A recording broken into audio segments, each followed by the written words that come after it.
Do you remember us? We were back here. It's back in January. Yeah. Remember with some kind of film or the something? New York Independent Film Festival. Yeah. Yeah. With Raging Hormones. Raging Hormones. That's right. And you were gonna eat, drink. Drink. That's right. My nectar. Your You still up for that? Or? Sure. Absolutely. If it'll get the. So you want to drink her urine to plug your movie? To plug the movie, sure. There's some guy who just showed up promoting a movie. Yeah. And he says he wants my urine, Jackie's urine, and he brought some girl with him, and her urine. And he wants tell which is the girl's urine? He can drink all three and tell who's whose. Disgusting. This is to promote a movie. Yeah. So you know this movie's no good, right? Right from the very. You want to meet this guy? Hey, bring the guy and the girl in. Yeah, let John Wayne stay here for this. He might like it. Maybe they'll get his urine. See, John, you got to get involved in this. This is Mike and Renee. Hello, sir. How are you? What is your name? I'm Michael Dugan. You're Michael Dugan, and who is this pretty girl with you? This is Renee, the star of Raging Hormones. Hello. Raging Hormones. And what are you, a stripper? Raging Hormones is the movie. What are you, a sexy, what are you, a vixen? A dominatrix? Yes, I am a dominatrix. You're a dominatrix? Yes. Right. And you're trying to get publicity for your movie. That's right. We're looking for a distributor right now. And you are so desperate that you will drink my urine and Jackie's and your girlfriend over there. And tell which is. And you I'm can not his girlfriend. You're not his girlfriend. No. And he's your slave? Yes. He is. What do you do? Whatever she says? Usually. Except when he's directing. Tell me what he does for you. Is that where you don't even have sex with her? You have to do whatever she says, and you have to clean the house and everything. Well, I'm not really into house cleaning, but because I'm usually busy. But sure, I'd do anything she'd say. Mm-hmm. Really? So you actually go to a dominatrix? Well, I've had a lot of them who are friends, so I don't have to go to them. Do you get naked and have a ball in your mouth? No, I haven't done that yet. No. What kind of dominatrix do you do? What do you make them do? I don't. Basically, he serves me when I go to my fetish parties. He does whatever I ask him to do. And what do you do? What do you ask him? Oh, I get my feet massaged. I bring my girlfriend. He'll drink my if I have to. Sorry. Sometimes she'll hot wax me. Yeah, whip 'em. Hot wax you? Yeah. And you like that because what? What's your story? Well, what's wonderful about it is she usually attracts most of the beautiful women at the party. I see. They tie you up, and the next thing you know, you have 5 women doing things to you. It's terribly humiliating. Really? Yes, it's horrible because somebody playing with your nipples, somebody be playing down below. Really? They'll be putting things in your mouth that you wanted there anyhow. Right. It's not really as humiliating as everybody thinks. It's actually quite fun. All right. Well, I don't get the whole thing, but I don't understand. So what are you going to do? You were going to drink urine, which I've seen people do. Now, how did you were an expert at this, huh? I think the people who sent the letter were exaggerated a little bit. What I said was I could identify her urine between your two. And, it didn't mean tasting it. No, it did mean that. If necessary. Really? But I don't think it would be necessary. Really? You just know her urine so well. I'm hoping. Right. What is it, Casey? You said you would drink it. I'll drink her urine, yeah. Okay, that's right. I don't even want to see it. I'll just give you a plug for your movie. I don't even want to see you do that. The things you do to get a theatrical release. And what's your story, honey? Do you have a boyfriend or anything? No, I don't. And you're not into sex? You just want to dominate men? No, actually, I have an internet company that I run the girls out of, and I do domination on my. What are you? I'm bisexual. All right, she's a. That's what I figured.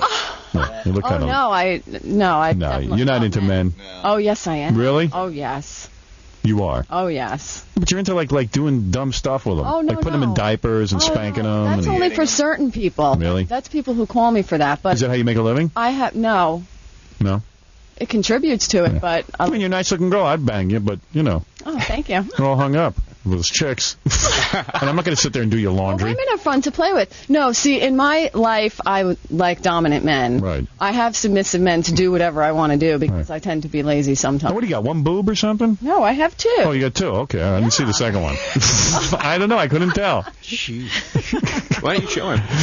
Hey, show me your boobs. Let's see. You're not uptight about it? No, I get naked all the time. Oh, really? Yeah. Let's see how you look. You're on the Fully skinny naked? side. I like that, though. All right, get fully naked. Why not? Let Bobbit look, too.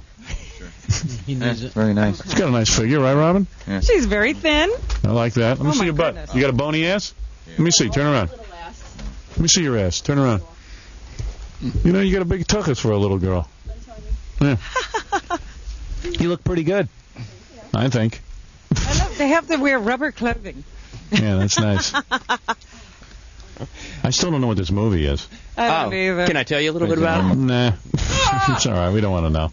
Could I give the website name? All right, give the website. Okay. It can be located at the website on www.gsnetwork.com Right. / Raging H. Yeah, we'll all find that. You know, they're supposed to be easy, these websites, to access. That address is longer than All right, let's see your boobs. Constitution. Oh my God. Oh, you are skinny. Oh, she's getting fully naked. Oh, yeah, you are really naked. Get her Good in. Lord. Get her something to eat. Huh? That's a skinny girl. What do you weigh, honey? 100 pounds. 100 pounds? And what are you, about 5'10"? No, I'm 5. Let me get this out. Hold on. I'm 5. What is she doing? She has some sort She has a piercing. She has jewelry in her most intimate of areas. right. Yeah, right. Oh, you look good. I do you. You're nice and skinny. I like that. No problem there. Can I sit here like this, or should I? Yeah, you can sit there naked. I don't care. I'm going to get rid of you anyway. I'm going to throw you all out of there anyway. What is it, Casey? I got the cups. Let's give him some kidney juice. Oh, Come on. get out of here. Let him drink it. He wants to do it. Come on. Fill one up, Casey. You fill one up. All right, you want me to? Yeah, go ahead. Yeah. He'll drink it? Yeah. No. I said I would drink hers. What's wrong with my urine? You're a guy. It doesn't matter. It's gay. Coming straight That's from my gay kidneys. urine. I'm healthy. That's gay. That's gay. All right, you know what? Why don't you guys all go have a party in the back room? Nice. So you lucked out. You didn't have to drink the urine. Yes, fortunately, I did not have to do what was promised. However, I would have delivered if I had to.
fat, pasty, sweaty. Since when is that good looking?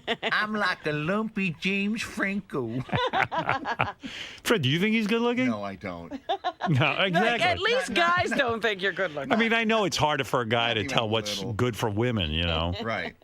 But, you know. I met one of his ex-girlfriends last week, a couple weeks ago. Oh, yeah? She said he was a great boyfriend. Wow. Wow. And a good lover? That is a surprise. So let me ask you. Could you go out with a guy that looked like him? Like it? Yeah, I could. You could. All right. I could. Oh. But Wow. without Benjy's personality. Right. See, that's the drawback right there. Oh, you guys think he's good looking, but he has bad personality. I kind of like that better. Yeah, I'd be very complimented if I was you. I had it both ways. I had you as ugly and with a bad personality. So you're way ahead of the game. He is funny, though. Let me get back to the wrap-up show just to hear his. I don't look at you as very good looking. Okay. But you do have the height, and girls do seem to think you're good looking from what you say. You're not answering my question. Don't break it down. By my eyes, I don't see Will as better looking than me, but girls go crazy. Again, about him. maybe you are answering my question. I don't think you think anyone here is better looking than you. I told you, I think Jared is. Besides Jared.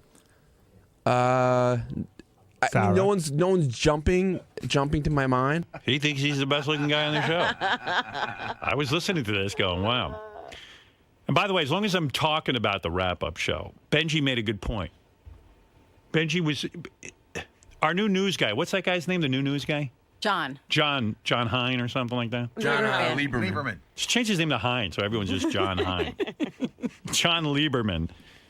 He was saying that Benjy was trying to cover up pictures of himself on Facebook by untagging pictures. Yeah, he did go on and say he was untagging pictures that he didn't think were flattering. I got to tell you, I think John Lieberman is more insane than the last guy we had here, Steve. Because, I mean, I do that too. Harvey Leeds on Facebook posts pictures of me all the time, like me. Is that right? Like he used to be in the record business, so he has pictures of me standing there with the meat puppets. Or this, and he thinks it's his job, like he's my public relations person, to put up pictures of me. I don't put up pictures of Harvey Leeds. I don't put up pictures of anybody except me and my wife. And my kids maybe, but not even on Facebook.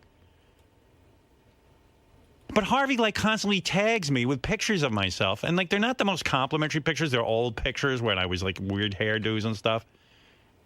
If anything, it's more of a goof. Right. And I untag him immediately. I'm like, fuck you. Why don't you ask me first if I feel like putting this on Facebook? Don't do me. What are you, my press agent? He's a weird cat. Is it Harvey or which one is it? Which one is it? Is it Harvey or Steve? I don't Harvey? even know the difference, and I've worked with these guys for like 20 years. Well, Steve is here. Oh. Harvey's still in the record industry. But Harvey's here a No, lot. Harvey's the one that works here. Who's the one No, who's in Steve charge of works town? Steve works here. Steve. I see him in the halls, and he's like, Howard. And you think it's Harvey. I do. I always thought it was Harvey. I had no idea that was Steve. I really didn't. Where's Harvey? What happened to him? He has his own business now, but he's up here a lot. I just saw him. Well, then that's the Steve one. Is Steve the one I'm friends with on Facebook? I don't know. The one here is Steve. I'm still confused. I don't think Steve would do that. Well, so Harvey tag does you. it. Oh, I friended Harvey because I thought he worked here. I guess it's Steve I see every day in the hall. I don't even know which one's here. Maybe it's Steve. Those guys think I know. I still don't know which one. The one who says hello to me in the halls every day is which one? That's Steve. That's Steve? That's Steve. Yeah. And I thought that was Harvey. Really? Yeah. He's going to be heartbroken, you know. I don't know, but you know what? Good. I hope he is heartbroken. Which one is the one on Facebook that puts up pictures of me all the time? I don't know because I don't see what's going on Facebook. I don't even know. Everybody seems to think it's Steve, but I know Harvey It's puts up Harvey. pictures sometimes too. It's Harvey. I don't So- even know. But one of those leads, Some leads. like all of a sudden I go on Facebook and I go, you've been tagged in a picture, and I go, okay, and I look and it's like this horrible picture of me, and I go, who the fuck is this Harvey Leeds to like put up pictures of me? And Benjy was saying the same thing. People put up pictures of him. It might not be the most complimentary picture. He untags it because he doesn't want his friends seeing it. And you think Harvey would catch on because I untag him all the time? If they're pictures of you with bands in the studio, is Yeah. that what they are? Yeah. Then it's got to be Harvey, because Steve wouldn't have that kind Yeah, Harvey. Harvey used to bring the band. That's Steve what I never thought. brought bands. And Harvey's not the one that works here. No, Steve's the one that works Oh, here. all right. Well, I was angry with Steve because I thought he was posting pictures of me because I thought he was Harvey. No, Steve's the guy that works here, and he's... Oh. Well, I got no beef with him, but his brother. Tell him to get it under control. Well, you should apologize for scowling at him. That Facebook is so weird. Like, oh, so you're going to decide to put pictures up of me. Maybe I don't like those pictures. Maybe I don't want all my friends to see them. There's a new rule. What's the new rule? I believe that you can't tag someone unless they give you your permission on Facebook. I believe that's the new way. I think they made a new rule. I think she's right. And you know what? They made that rule because of Harvey Leeds. Because he's so important that he needs to put up pictures of other people. But he's not even in them. I mean, if he took the picture, that's his picture. Fine, but it's a friend. He's supposedly my friend. Even though I don't know which one he is. If I brought the two of them in here, you wouldn't be able to tell them apart for real? He wouldn't know. Now I guess he'll know. I wouldn't know. I think I know now, based on what you're saying, which one is Steve. You know, because I see him in the hall. But you pass Steve every day, and then you thought I thought it was Harvey, the one I'm friends with on Facebook. Oh, there he is. There's Steve Leeds. Oh, no, that's Jason. That's Steve Leeds. Let me see. Yeah, that's Steve Leeds. And that's the picture. So Steve must have posted it then. Yeah, Steve did. But I wonder where that's Steve from. is posting it. Who were you in the picture with? The Meat Puppets. Now, Steve wouldn't have K-Rock. Yeah, I wonder why he's in that picture. I don't know, but that's why I'm confused by both of those brothers. But, like, whether it's Steve or Harvey, hey, Steve, get your own life. Put pictures of yourself up and not me. Like, I guess he thinks he's promoting you. Yeah, he's helping me. Just put your own picture up there. And your kids and your family. And Benjy's right. Of course, I don't know why John Lieberman is accusing Benjy of doing something weird. Benjy doesn't like the pictures of himself, so he untags him. You got to hear this. This whole thing started when we did a piece that Benjy started censoring the photos of him that were tagged on Facebook. He sent out a note to all of his Facebook followers that said, I'm going to start untagging me from certain photos. Wait, John, do you have basically Facebook? censoring his John, image that he wants out there. Fucking thing. I'm going to fight back this. Do you have a Facebook account? Of course I do. Is it and has anyone ever tagged a photo and you didn't? Oh, I don't like that photo. I don't want it on my page, so you untag it. Yeah, but I don't untag it. That would be wrong to untag a photo of you. Did I say it was wrong? I just said you've launched a censoring campaign. You're censoring your images. That's a censoring campaign. This guy John's terrific. He could take something like that and turn it into a whole thing. But anyway, there was a big fight about that. But I happen to agree with Benjy. And by the way, I know a lot of people are really irked by that. Like, I have a couple of buddies who get really pissed off. Like, well, what are you putting pictures of me for? I mean, you know, how about clearing that with me? And I'm not just saying that because I'm famous. I'm just saying because who wants to look shitty in your pictures? Pat it. What else you got, Lisa? The Ronnie block party at the Recess Lounge in Philadelphia recently was so bad that Shuley told the crowd that if it were up to him, they'd all get refunds, according to one fan who contacted Howard 100 Why was News. it so bad? Well, they said that the night started out on a sour note. Ronnie and Scott showed up late. Then Scott refused to take a picture with a fan. Scott also initially refused to climb the ladder to get to the elevated DJ booth. And according to the fan, Scott reportedly played over-modulated sound bites and had his mic levels louder than everyone else's. Yeah, but doesn't, like, Shuley get up and do an hour of stand-up comedy and stuff? I mean, Is the block party getting worse? I mean, they started out, it was bad. Why were you late? We weren't late. We were right on time. I didn't refuse to climb any ladders. Yeah, the sound system wasn't the best, but I don't have control over what sound system is in a club. Right. Okay, I did the best I could. By with the that. way, I didn't refuse to take a picture with anybody. Let me stick up for you for a second.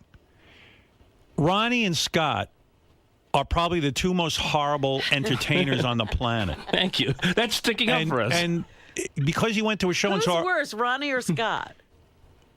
It's a toss. Yeah. I mean, they both have no business being on a stage anywhere. We're terrible. Two bigger bores you're not going to find. So if you go and pay money for a Ronnie the limo driver block party, you're not them. We're not the main entertainment. Right. I mean, there are comedians. Shuley's there. Right. Yucko was there. And as far as Scott and Ronnie goes, it's a goof. Ronnie has zero talent, exactly. and Scott has less. We're there, just to meet the people and basically host it. So you go who's trying to be a comedian? I wasn't trying to be a comedian. Exactly my point. I introduced the guys that are up there. Exactly my point. Ron, if you're expecting a great show, you're out of your mind. Should they really be blamed for how bad the show is? The show is going to be bad. I'm telling you. We're right not up the front. comedians. Right. So what are they yelling about us for? Your part of the show is going to be unprofessional. Right. It's going to be awful. No, it's not unprofessional. Of course it is. No, it's not. You think you're a professional entertainer on stage. You think you're good on stage. I've seen the tapes. You suck. Ronnie's better than you, and you're horrible. Oh, thank you. And he's horrible. Never claimed to be. Never claimed to be good. Exactly my point. So if you're going to complain about the Ronnie show, be fully prepared. It's going to be awful. The Ronnie Scott portion of the show is going to be worse than horrible. It's a train wreck. The two of you have no business being on stage. You're my limo driver, and you're a sound engineer. That's correct. They have nothing to do with show business other than I have them on the show. So why would you think it would be a good show and you would complain? And exactly, but it should be a good show because they're supposed to be good comedians. Shouldn't say he wants to give the money back based on Ronnie and Scott. Ronnie and Scott are the worst part of the show. No, people are complaining that when you're on, he doesn't do the right thing. Right. You don't do the right That's thing. the idea. I do the right thing. I say, here comes That's right. Here's Shirley. They're expecting some kind of entertainment from you. I told them, have zero expectation. You have no talent. Do you disagree with that? No, I agree 100% with you. Agree, of course. Yeah. Of course, we have to agree with you. They're two morons. I'm not saying I'm a moron, dude. What? Why am On I a stage, moron? you got nothing to say. I had plenty to say. I had plenty to say. I say go out there and say. I go out there and introduce. Hey, here comes Shuley or whatever. Here comes John Toll. It's Here not comes an this act. one. People think you're I'm not trying to do an act, dude. That's what I'm saying. I'm sticking up for you. I know you are. In a way you are. In a way you're ripping me to the ground. All at the same time. Winning. Here, I'll give you an example. Here's Ronnie and Scott on stage at the first block party. All right. Now, it's never going to get any better. In fact, it's probably going to get worse. Just the first one. Give us a break. Right. Okay. There's no discernible difference between the first one and the last one. They sell a ticket, Ronnie the limo driver's block party. So starring Shuley. Right. And that's what you should expect. A Shuley show, really. And John Toll and Yucko and whoever else is on the bill. These two guys do nothing. Now, to sit there and say Ronnie and Scott sucked is to state the obvious. That's why you go. Standing up for us again. You know what? Yeah. Then that would be a good show. Right. Because that's the expected. Why would you expect anything else? And we weren't late, dude. We were there, supposed to be there at 7:30. I was there at 7:20. Do you ever prepare for these shows? Like, do you write down anything? Or no, I have a sheet of who's coming out right. No, when. I'm saying, do you ever prepare like something to say? Or yeah, I know what it's in my just off my head, man. It's off like your head. I don't write it. What I'm going to do? Stand there and read a piece of paper? Right, exactly. It's off. I'm not going to stand there and read a piece of paper. We got a great time. We got a great lineup. The first person I'm going to introduce, of course. He came out, he's dancing, and then he goes, we're having a great time, we got a great lineup, and now I'm going to introduce Ronnie. Ronnie, the limo driver. All right, now that's Scott's portion of the show. I'm done. How to write that, yeah. No, you're not done. You're not done. I know, I'm not done. You're not done. I'm done now. I'm done here. You know what that sounds like, though? Dude, the best. You had to be there for this one, though. The best. He had to go up to this booth to do the sound, and he had to climb up this ladder. And Victor was a little his ass tiny. was hanging out. He was climbing little up the tiny ladder. hole. Everybody was. It was. So was you great. went up in the It was Of great. course I did. So I why went is the up guy saying you didn't go up? I have no idea. That's what I mean. It's totally bogus. And you took pictures. And we weren't late. I took pictures with and everybody. we all took pictures. We couldn't have been nicer. I mean, the crowd was great. And everybody was great. Except for this asshole, whoever he was. Yeah, but there's always one. You know that. All right, here comes Ronnie. You know, when you say Ronnie the limo driver, it's almost like Larry the Cable Guy, and he's a real comedian. Yeah, well, I think people they have an expectation that Ronnie has something to say. I've been with the guy 40 years. He's said nothing.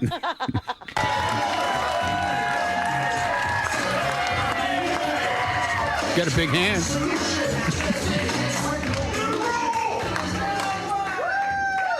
Oh, Lord, don't turn off the music. You're fucked up.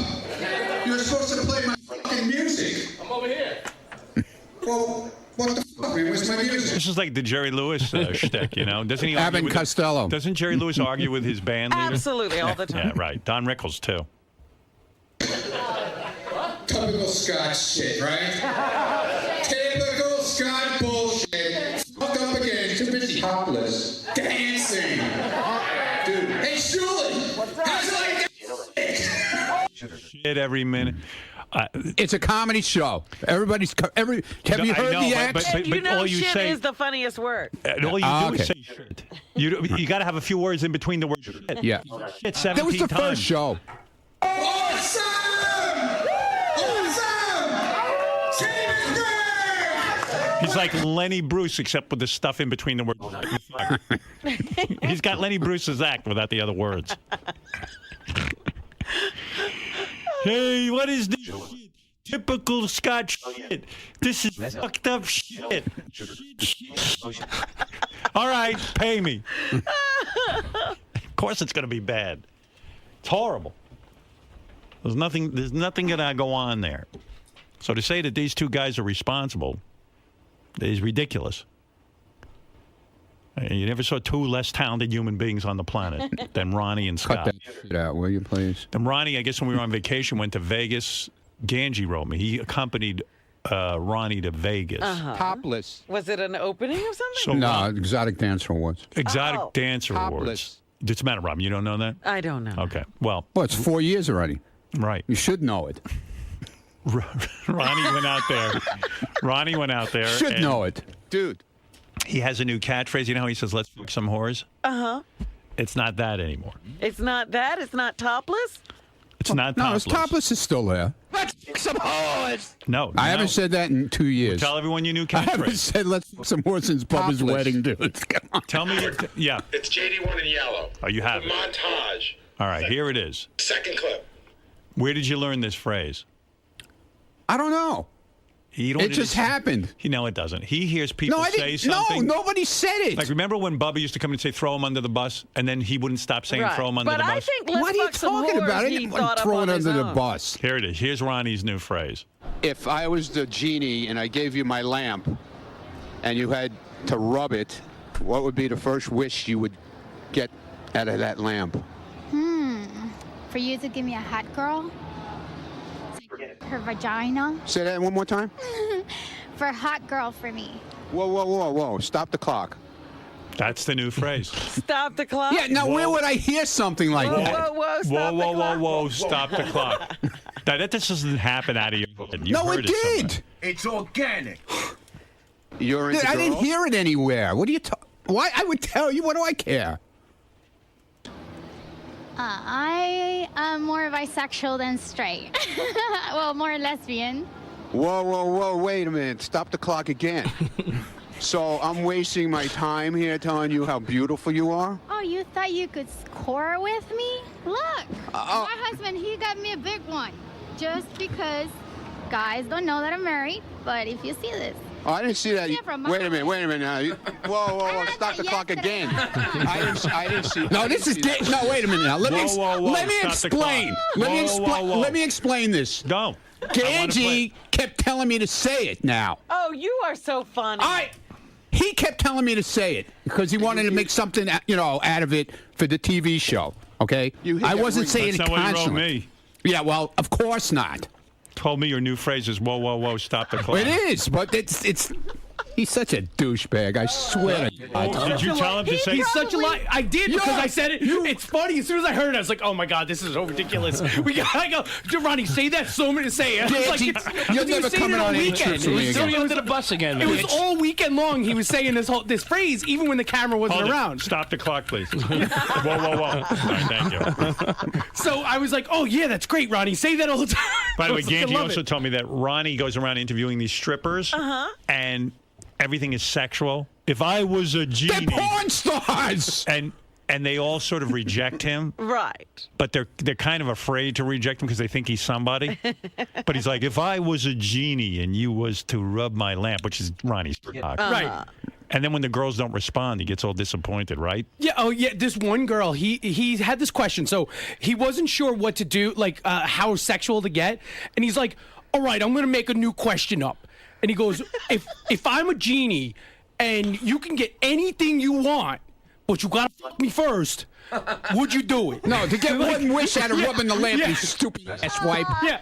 And so literally, this girl's face looked like you just punched her in the gut. Right. She just went. Her face got contorted, and she was like, because she just threw up. Yeah, no, she was like, yeah, okay. The girl had just thrown up. She was drunk from the night before. She threw up because of you. She was in the bathroom throwing up. She literally looked like you got such an asshole. She was so disgusted. You by are him. such an and they of just course all she said loved yes. you, of course, she right? Said yes, of course, because the cameras. Yeah, they all loved Ganji. Yes. Yeah, they all loved Ganji. They all fell in love with him, though, right, Ganj? Is it gross when Ronnie's hitting on all the girls with the questions? Oh yeah, no, like it's so ridiculous. Yeah, it's so ridiculous. Everyone yes.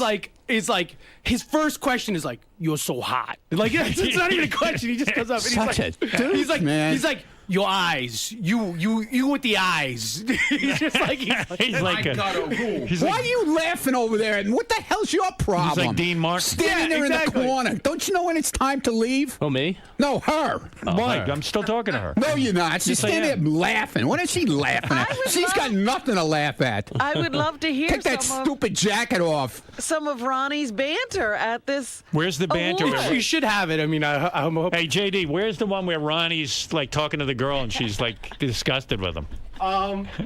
There's a bunch in grade, all the interviews. You might want to try Tasha Rain. All right. Yeah, I think. Yeah, because that's one of your favorites. I know. All right, you know that's one. Because you told me. I did. so Yeah, you did.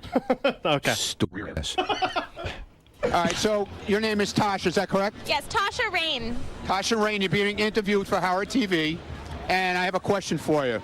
The question I have for you is, I am the genie. I hold the lamp. If you had one wish that you could have any wish that you wanted, but the catch is, you'd have to fuck me first to get the lamp. Would you do it? And Ronnie's waiting here. Yes. Oh, Ronnie, you're so hot. I'll fuck you anyway. Problem. All right, let me hear. Because that's an interesting question. It is. Probably. Yep, I like the answer, but stop the clock on this one. Did you see that face that she made when I asked her that question? What was that face all about? Oh, I was just listening to you. With a face like it looked like you were going to vomit? No, don't be mean. Well, I'm just saying, I know what I saw. I don't know what the I know what I saw. He is an eyesore. Ganji. Don't make me go down the road, please. Don't make me stop the Did clock. Ganji get any pussy? I have no idea. I didn't see much of Ganji. No, nothing happened. I didn't see Ganji. Well, at least Ronnie's trying. Yeah, no, he tries. I got to tell you, I mean, the ladies love him. Ronnie is Mr. Showbiz out there.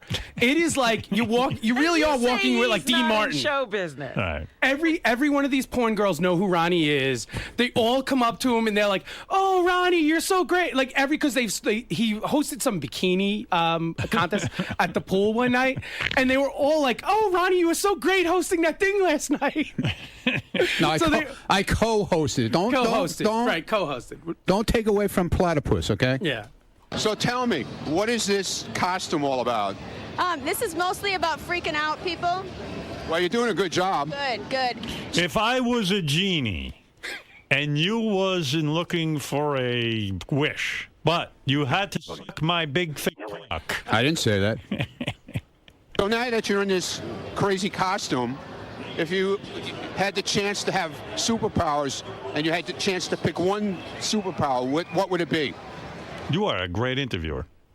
My one superpower would be going invisible. Wow, whoa, stop the clock. Whoa, whoa, whoa. Whoa, whoa, whoa. Stop the clock. Hey, what you talking about, Willis? And you have to say it with the whoa, whoa, whoa. Whoa, whoa, whoa. He corrected me. At one point I said, I was joking around. I said, stop the clock. And he goes, no. It's whoa, whoa, whoa. Stop the clock. It's He not corrected whoa, me. stop the clock. Whoa, whoa, whoa. How did you come up with that? Stop the clock. I don't know. I don't even remember when it started, but it did. All right. I didn't hear it from anybody. How do you hear something like that from somebody? Did you hear from your dad maybe years ago? Like, was that a phrase? Tippy Canoe and Tyler, too. No, that's not it. All right. Well, anyway, so evidently the show, while this one guy complained, it's a silly complaint because Ronnie, what is it, JD? That's good.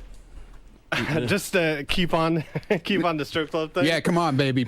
Pour it on. Go ahead. In Yellow, the very first clip in Yellow, he presented an award, and he's so like. He wants everyone to applaud for all these heroes in the strip club. No, not heroes. That's what you said at the very end of the clip. No, I didn't say heroes. You don't get it right. Get it right, moron. These are people that work for a living, unlike you, okay? These are people who work hard. All right? And then at the end, go fuck yourself. At the end, you call them heroes. Who is he saluting? The guys who work at strip clubs? No. The managers, the employees, the people like to sweep the floors, they clean up the shit in the bathroom. You know what I'm saying? He gave this impassioned speech about these guys. Let me hear hear it. Let me hear this. That's who your heroes are? Listen. All right. The award was General Manager of the Year. You know what it is? He gets to go to all these strip clubs, and he wants to get in with all the general managers. No, I know all these guys. What are you talking about? Dude, come on now. I don't have to do that anymore. This is transparent as glass. Yeah, exactly. As Howard Stern's personal bodyguard, our next presenter is the first, last, and only line of defense needed as the head of security at Sirius Satellite Radio. A former staff sergeant in the United States. So you're introduced. You're not even introduced as a limo driver. You're introduced now as a security guy. No. Right. Stop the clock, man. It's. Whoa. You don't even know your own phrase. It's Air Force. He has parlayed his brash but lovable tactics into being voted as the angriest person on the Howard Stern radio program. Please give a warm welcome to one of the most well-known supporters of our industry and my good friend, Ronnie, the limo driver. One thing is, he does love strippers, and he loves going to the club. Oh, loves it. Loves it. And you don't, Ganji. He's I home. love it, too. Till 6 in the morning. What's going on, my guys? Hey! My Crasher buddies. Gear number 4. Everybody's like, we're waiting for me to do something stupid tonight because everybody's afraid of me, that I'm going to be some kind of an asshole and say some stupid things. And Why would they think that? Because I usually do. And who Is are that these? really what people are waiting for? Everybody is afraid I'm going to be an And I'm going to keep you waiting with my little preamble. Just think, everybody at that is worried about Ronnie being an asshole. These are guys who work at strip clubs, Yeah, right. and he's the asshole. What's your problem over there, Ganji? Jesus. About some stupid stuff. But not tonight. Tonight, you're not getting Ronnie, you're getting Ronald. Because I got 2 very important awards that I want to give out tonight. And the people that are going to get these awards deserve a hand, even if they don't win. At every name that I announce, I want to hear an applause for these people. Because these are the people behind these clubs that make them what they are. And you know those clubs are, the most important. It is so great. These are the hard workers. Hey, I'm trying to do the right thing. I'm trying to. You say all these. Hey, dude, you say I don't come prepared. I made up a nice little speech. All right. All these fucking strippers get all the credit. What about A lot of great people come out of those. What clubs. about the managers who force these chicks to be with me? These are the important ones because these chicks won't pay attention unless I make friends with the manager. Oh, God. The guy in the restroom who gives you the Shut up, thing to Ganji. put on you to get You know rid who of the the hero glitter. is? Yeah, the guy in the restroom who figured out coffee beans takes the smell Ganji, of who's perfume off you. Go back to the room in there, will you? Go back to In Demand. I want to salute the guy who launders the money. Come on now. Come on You now. tell me I don't go prepared. I went prepared. Whoa, to guys, this. stop the plug. I love it, Ronnie. Well, let's hear the rest of the speech. The first award I'm going to be giving out is the General Manager of the Year. and a first, including upper management positions. Oh. The nominees are Terry Eubanks, operations manager at Teaser's Rock Hard Cabaret, Newton, Anna. Rock Hard Cabaret. Wow. Look, I don't make up the names of the clubs. I just read them, okay? I want to mention someone who personally kidnapped a girl out of Uzbekistan. Well, this is incredible. So it's an award to the general manager of the year. Yeah, general manager of the year. Okay. Right. I want to hear applause for these people because these are Really? Come on. These are hard work. Maniacs. Yeah. These are like Steve Jobs. He's contributing to the world, these people. The guys with the suits and all the money, they just tell them what to do. These guys run it. Right. Scott Caveno, general manager of Tiffany's in Buffalo, New York. David Macco, CFO of Jaguars Gold Club and JGC Management. Oh, what do you do? I'm the CFO of Jaguars. I tip my hat to I you. came prepared with a speech. What's wrong with that? Gary Nemeth, general manager of Little Darlings, Las Vegas, Nevada. Eric Rubenstein, general manager of Rick's Cabaret in Dallas, Fort Worth. Dave Sovey, director of operations at Crazy Horse in San Francisco, California. And the winner is, and I want to hear applause for these people, and for even the ones that didn't win, because they're all heroes in this business. Heroes! The winner is Gary Nemeth, general manager of Little Darlings. They're all here. That's right, I said it. Heroes? Now, what was wrong with that speech? What was wrong with it? Heroes? What was wrong with that presentation of that deal? You'd put them right up there stop it. with the guys no who matter what are I do over with in you, it's Iraq. wrong. Screw Team 6. These are the heroes. The guys who got Osama bin Laden. That's right. You should have sang "Wind Beneath My Wings." You're so elated. This speech went over so big. People were coming up to him afterwards and shaking his hand and Thank saying, you, Ronnie. "Thank you, Ronnie." They really were. They would thank you, Ronnie, This for those was my great words. Gettysburg Ronnie, Address. I myself was not. What was wrong with that? I was not nominated, Ronnie, but I was very moved by your speech. You know, I'm the guy who figured out to charge someone $10,000 on their credit card for 3 lap dances. Thank you. Thank you, sir. Just anybody Thank you can for get doing girls that. to take their clothes off. You know, Ronnie, it's been years I've been there. I'm an unsung hero. We had these 2 girls come over. They don't want to go topless. We fucking forced them. We figured out how to get these chicks' panties off and everything else. We broke them in real good, and we never get any fucking credit. We decided that these girls should be independent contractors. We don't even pay them. You know, Ronnie, I never get any credit, but I'm the guy who banned sparkles from the girls' titties so that when you go home, there's no sparkles on your clothes. What do you think of that? You're a hero. You deserve the Medal of Honor. You're damn straight he's a hero, that guy. Whoa, whoa, whoa. Stop the clock. The second award Ronnie gave out was to a friend of his. So, oh my God, he was so elated that he gives an award to a friend. I didn't know he was winning, you idiot. I know, but once you announced his name, it was like Ronnie literally like came in his pants. One more time. The winner is DJ Platypus, Tootsie's Miami. You can't Ronnie, look at the back. Where? I'm always fighting with this. So. Congratulations, buddy. Thank you, Ronnie. You deserve it, even though you're I appreciate that. His buddy DJ Platypus from Tootsie's in Miami, which is like, you know, a huge club. That's Ronnie's place, you know. And he won DJ Platypus? DJ of the Year, yeah. And what did Ronnie say?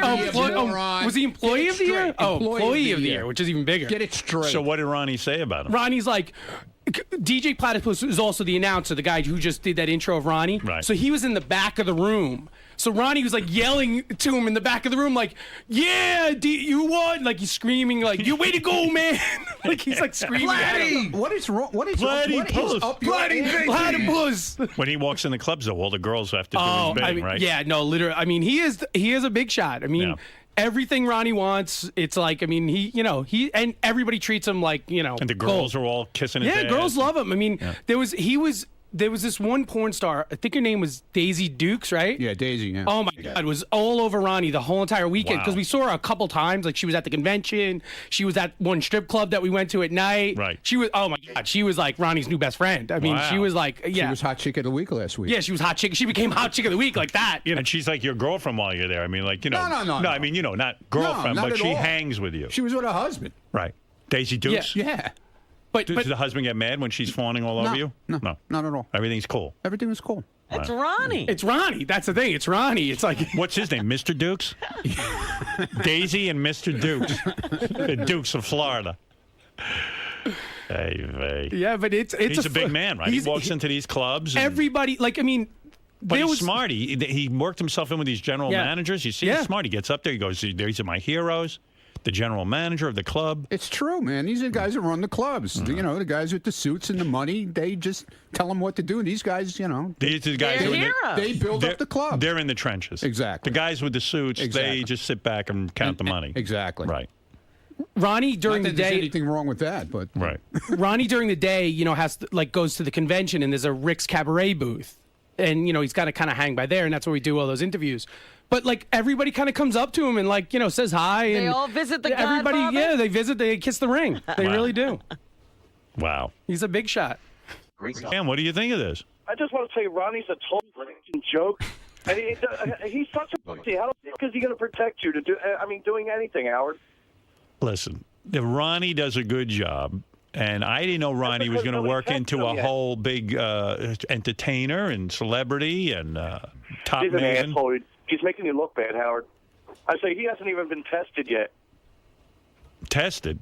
Oh, IQ. Tested. I mean, how do you know? You have to get him to wrestle somebody like JD or somebody like that. See if he's strong enough to even take somebody down. He's strong enough. Pussy. I've seen him in action. Yeah, it scores. Making a piece out of himself and embarrassing you. All right, Dan, thank you. Are you done, Dan? He's strong. I've seen him lift 2 strippers at a time. Yeah. He's strong. Hey, Pete, go ahead. You're on the air. Dan's just on fire today, huh? Yeah, Howard, speaking about tagged Facebook pictures, Ronnie in the Richard Christie wedding photo, the ugliest guy out of everybody in that picture. Of course. Well, you got real bad skin. You're looking very old. Your skin's starting to melt on your face. Okay. You're getting to that level, Ronnie. So I know you're it's in melting, the rush. yes. He's trying to get everything in right now because he knows he only has a couple years left. It's getting real sad. You're going to blow yourself with a gun in a couple years. I know where you're going. And what about when you get to be my age? What are you going to do? When I get to be your age, I'm not worried about myself. Yeah, of course not. You're not worried about yourself because you're perfect. I worked in the strip club industry for a few years. I know. Well, then you're a hero. Yeah, you're a hero. So Ronnie salutes you. What are you bitching about, What are you picking on asshole, huh? Ronnie for? He's on your side. You moron. I got out of that because I don't want to end up like Ronnie. And what do you do? Collect tolls now? Well, the money has decreased. There's no doubt about that. But my future's going to be brighter because I'm not going to be a guy like you in the Good end. for you, man. I'm happy for you. What do you have? You Congratulations, have an man. ex-wife. What about your ex-wife? Where's she at now, Ronnie? A lot of guys get divorced. She's living in a nice house right now. Oh, she's living in a nice That's house. right. You just abandoned her for 20-year-old women. That's what you did. Well, you got it all figured out. You know my whole life story, don't you? You don't know that, Pete. All right, Pete, Pete thank knows you. everything. Pete's a moron. Well, this was an Attack Ronnie day. Yeah, exactly. Ronnie here is taking a chance, the moment to point out how hardworking those managers of strip I gotta clubs tell you are. something. Don't attack What's wrong with that? I never thought about that before. What's wrong with that? They are heroes. What is wrong with that, Robin? Now you're going to appreciate them a little more when you go. Right. I mean, there's nothing death You got some defying. nerve laughing Wait a at minute. me. Let me tell you something. There is nothing Don't let me start on you. defying about their job, is there? All right. Ronnie, I got well, nothing else to say. congratulations. I'm great. I thought it was a great speech. A great award presenter. When is your next block party? Do you know? Do you have one lined up? Well, from what I'm understanding, I don't know. Shuley has jumped the shark on us. What do you mean? He has jumped ship, I should say. Right. Why? He's already out the door on us because we ruined his show. That's what I We're got not from sure. Scott. We don't know. That's He what I told got, me. That's what I got What from did he Scott tell when you? I got back from vacation. It was supposed to be one in Toronto at the end of the month, and he said he wasn't sure about any future dates. Whoa! Stop the show. So why did you guys ruin his show? I don't understand. I don't know. You have to ask him about that. Is he here? We're not the main entertainers. We didn't ruin the show as far as I'm So concerned. he had a bad set, and he's blaming you guys. I know. I thought he was funny. No, I don't he think was great. I don't think he had a bad set. Yucko was really good. John was good. John Toll was awesome. I don't know. I don't know what the deal is. I don't. The Why? idea of the show around the comedians is actually supposed to be a train wreck. That's the idea. Well, we understand that. So that's why I'm saying. I don't know why.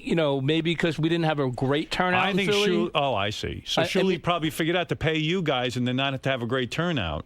Well, I mean, if we didn't have a great turnout, they weren't happy with the money, I guess. So word gets around. They didn't have a great turnout, so I guess people are getting scared. Place, I mean, this place was Howard. This place wasn't a comedy club. No, it was. I don't even know what it was. It's it was really in the, small. It was in the basement of a garage. Oh, a parking garage. So the turnout was bad, and Shuley's blaming you guys. What, 80, 90 people there? I mean, yeah. It was a small room, very small. Right. It was packed for the place, to hold that what it could. The whole actual area of where the show was probably was the size of this. It was sold out. I don't know if it was sold out, but I mean, there was enough people in there. I mean, it wasn't like there was 10 So you guys people were in Philly in someone's basement, basically, doing a show, in a garage basement. A garage basement, and Shuley's upset about it. He's upset. I don't know why. We didn't book it. I mean, we didn't have anything to do with that. We just say, here, we're going here. Welcome to show business. We show up. Yeah, really. All right. You know what I love about that? I'm going to talk about this on the wrap-up show today. I said to John, I love that, like, Ronnie's genuinely mad. I said, but didn't Ronnie, like, a mere 6 months ago, spend an hour talking about Benjy and him on the road, every little morsel of food that Benjy eats. So Benjy, who's usually quiet, is thoroughly motivated. He was funny. Wrote me the funniest. But he was so funny today. Benjy wrote me the funniest email. Hi, Howard. Hi. My name's Melissa. Hey, Melissa. I'm a new intern. Welcome. Thank you. Benjy wrote me the funniest email. It was blow by blow that Ronnie did. Scott, has the ship sailed on your latest weekend entertainment endeavor? Apparently. Are you discouraged by Howard's analysis of your talent level and your ability to do things outside of engineering? At the hour, every hour. No, why should I be? I had a DJ business for a long time. I was very successful at it. I was going to point that out. Why didn't you say that to Howard? And it was very profitable and. Profitable? I don't know. What's the point with Howard? Sometimes you just leave things be and let him go on. And I do what I do, and I was happy with the way I did my DJ business, and I thought that our shows, Ronnie's Block Party, was exactly what we intended to set out to do. So yeah, I'm not discouraged at all. No, I thought we were entertaining the people and having a good time. You're supposed to be more of an appetizer. Shuley and Yucko and the comedians are supposed to be more of the main course. Yeah, we're not the show. I mean, yeah, exactly. That's what it is. So I hear Shuley is blaming me for the the wreck in Philly, but in truth, he's the main point of the show. He's the comedian. He's top billing. I don't feel like you were given enough time earlier. Enough time for what? To explain your speech and to really There's thank nothing to explain. Go ahead. Elaborate on the people you want to There's thank. nothing to explain. The heroes. I explained it. Elaborate on the heroes. There's nothing to explain. These are the guys that work in the trenches, okay? These are the guys who make the money for the guys who wear the fancy suits. That's all. Plain and simple. And they're heroes to you. They're heroes. They should be heroes to them, not to me. What are some heroes? What's some of the criteria used to determine who is the general manager of the year at strip clubs? Like, I don't know. I just present the award. What the fuck do I know? Well, there has to be some criteria. I mean, there has to be some way of properly evaluating. Well, obviously, it's the way the club is run. Obviously, it's the amount of money that the club brings in. You know what I'm saying?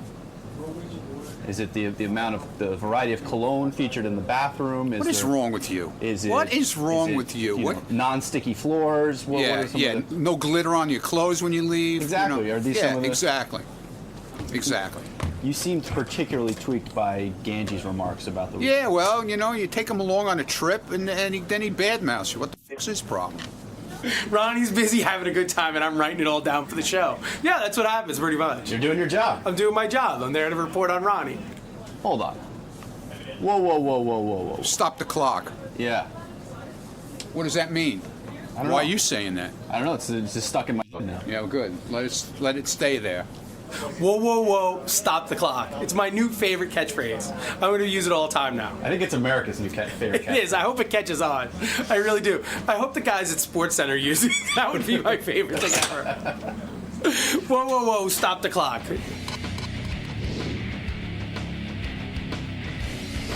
Let's look for some lonely girls. Diamond Kitty, I got a question for you. If I was the genie and I gave you my lamp and you had to rub it, what would be the first wish you would get out of that lamp?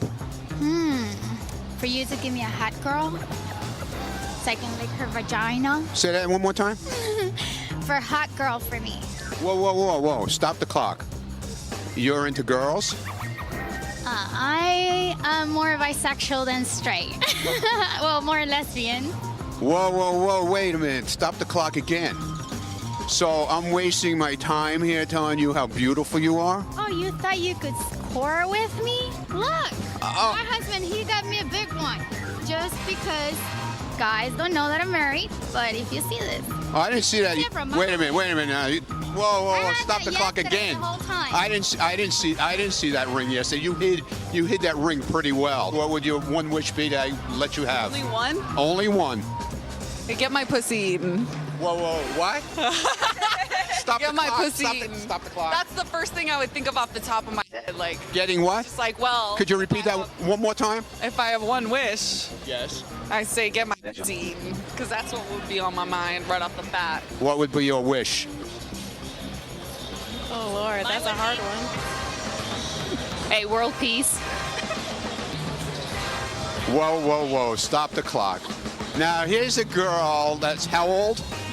27. Now, come on now. You could have thought of a sexier answer than that. If you had superpowers, what superpowers would you want? To be invisible. Why? So I could do things and nobody would see me. Whoa, whoa. Stop the clock now. What does that mean? I don't know, just different stuff. Mine would probably be invisible also. Invisible? All right. And what would you do with that power? Only the imagination would tell you. Whoa, whoa, whoa. Stop the clock one more time here. What does that mean? I don't want to use my imagination. You got to give me some kind of an idea. So now that you're in this crazy costume, if you had the chance to have superpowers and you had the chance to pick one superpower, what would it be? My one superpower would be going invisible. Wow, whoa, whoa, stop the clock. Every girl that we've asked that question to, the last two girls, gave the same answer. Really? Whoa, whoa, whoa, whoa, whoa. Stop the clock on this one, man.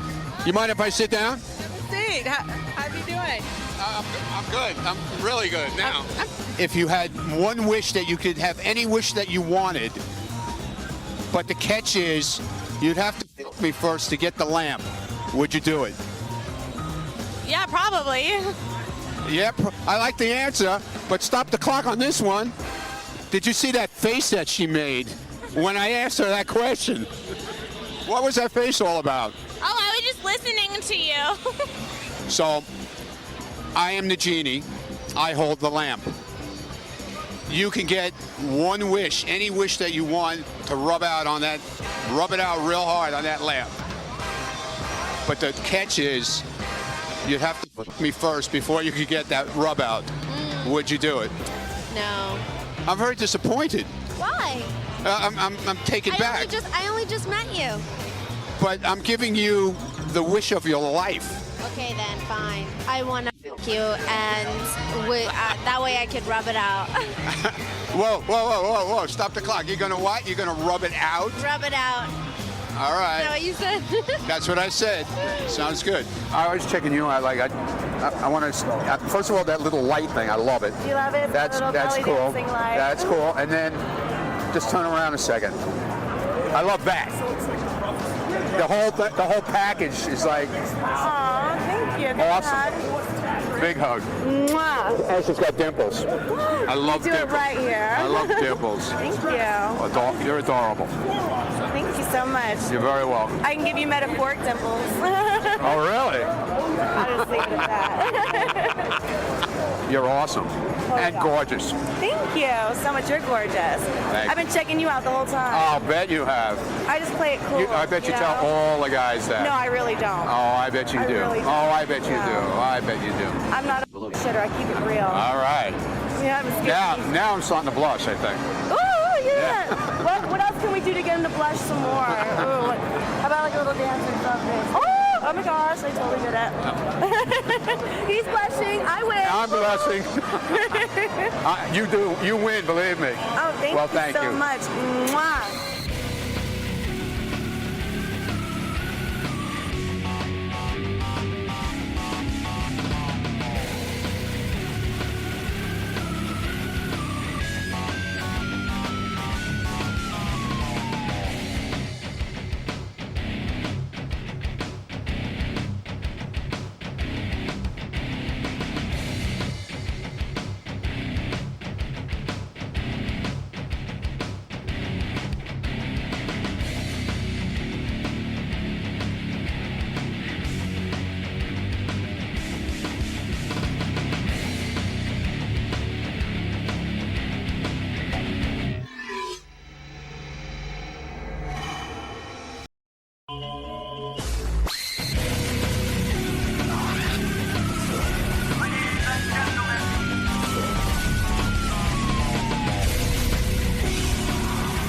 Good morning. How you doing? All right. How are you?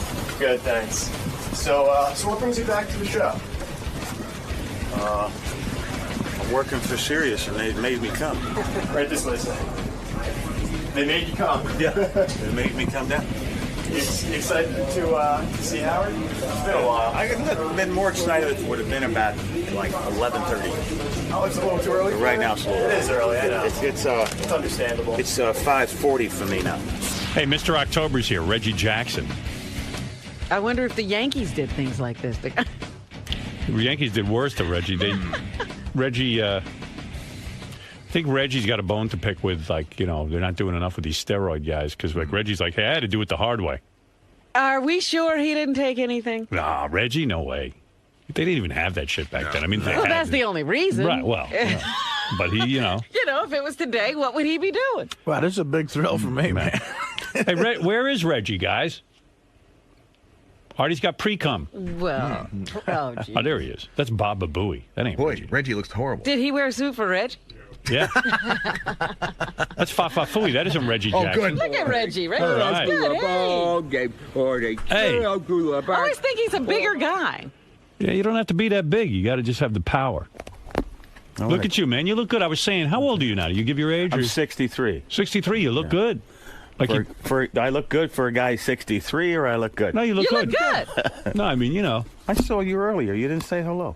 When did you see She was me? afraid of the Mr. October's powers, sexual prowess. We didn't see each other. I haven't been out of here. Take my hat. Oh, Can I call you Reggie? Or should I call you? I should call you Mr. Jackson, you right? can call. Most people I say you can call me anything, but I need to be careful with that with you. No, but I give you respect. You know what I mean? Yeah. Mr. Jackson. You can call me anything. Talk to me about broads. Where are you at now? Are you married? Are you single? What's going on? You in a relationship? I have a girlfriend that I've known for a long time. She's 2 wonderful kids.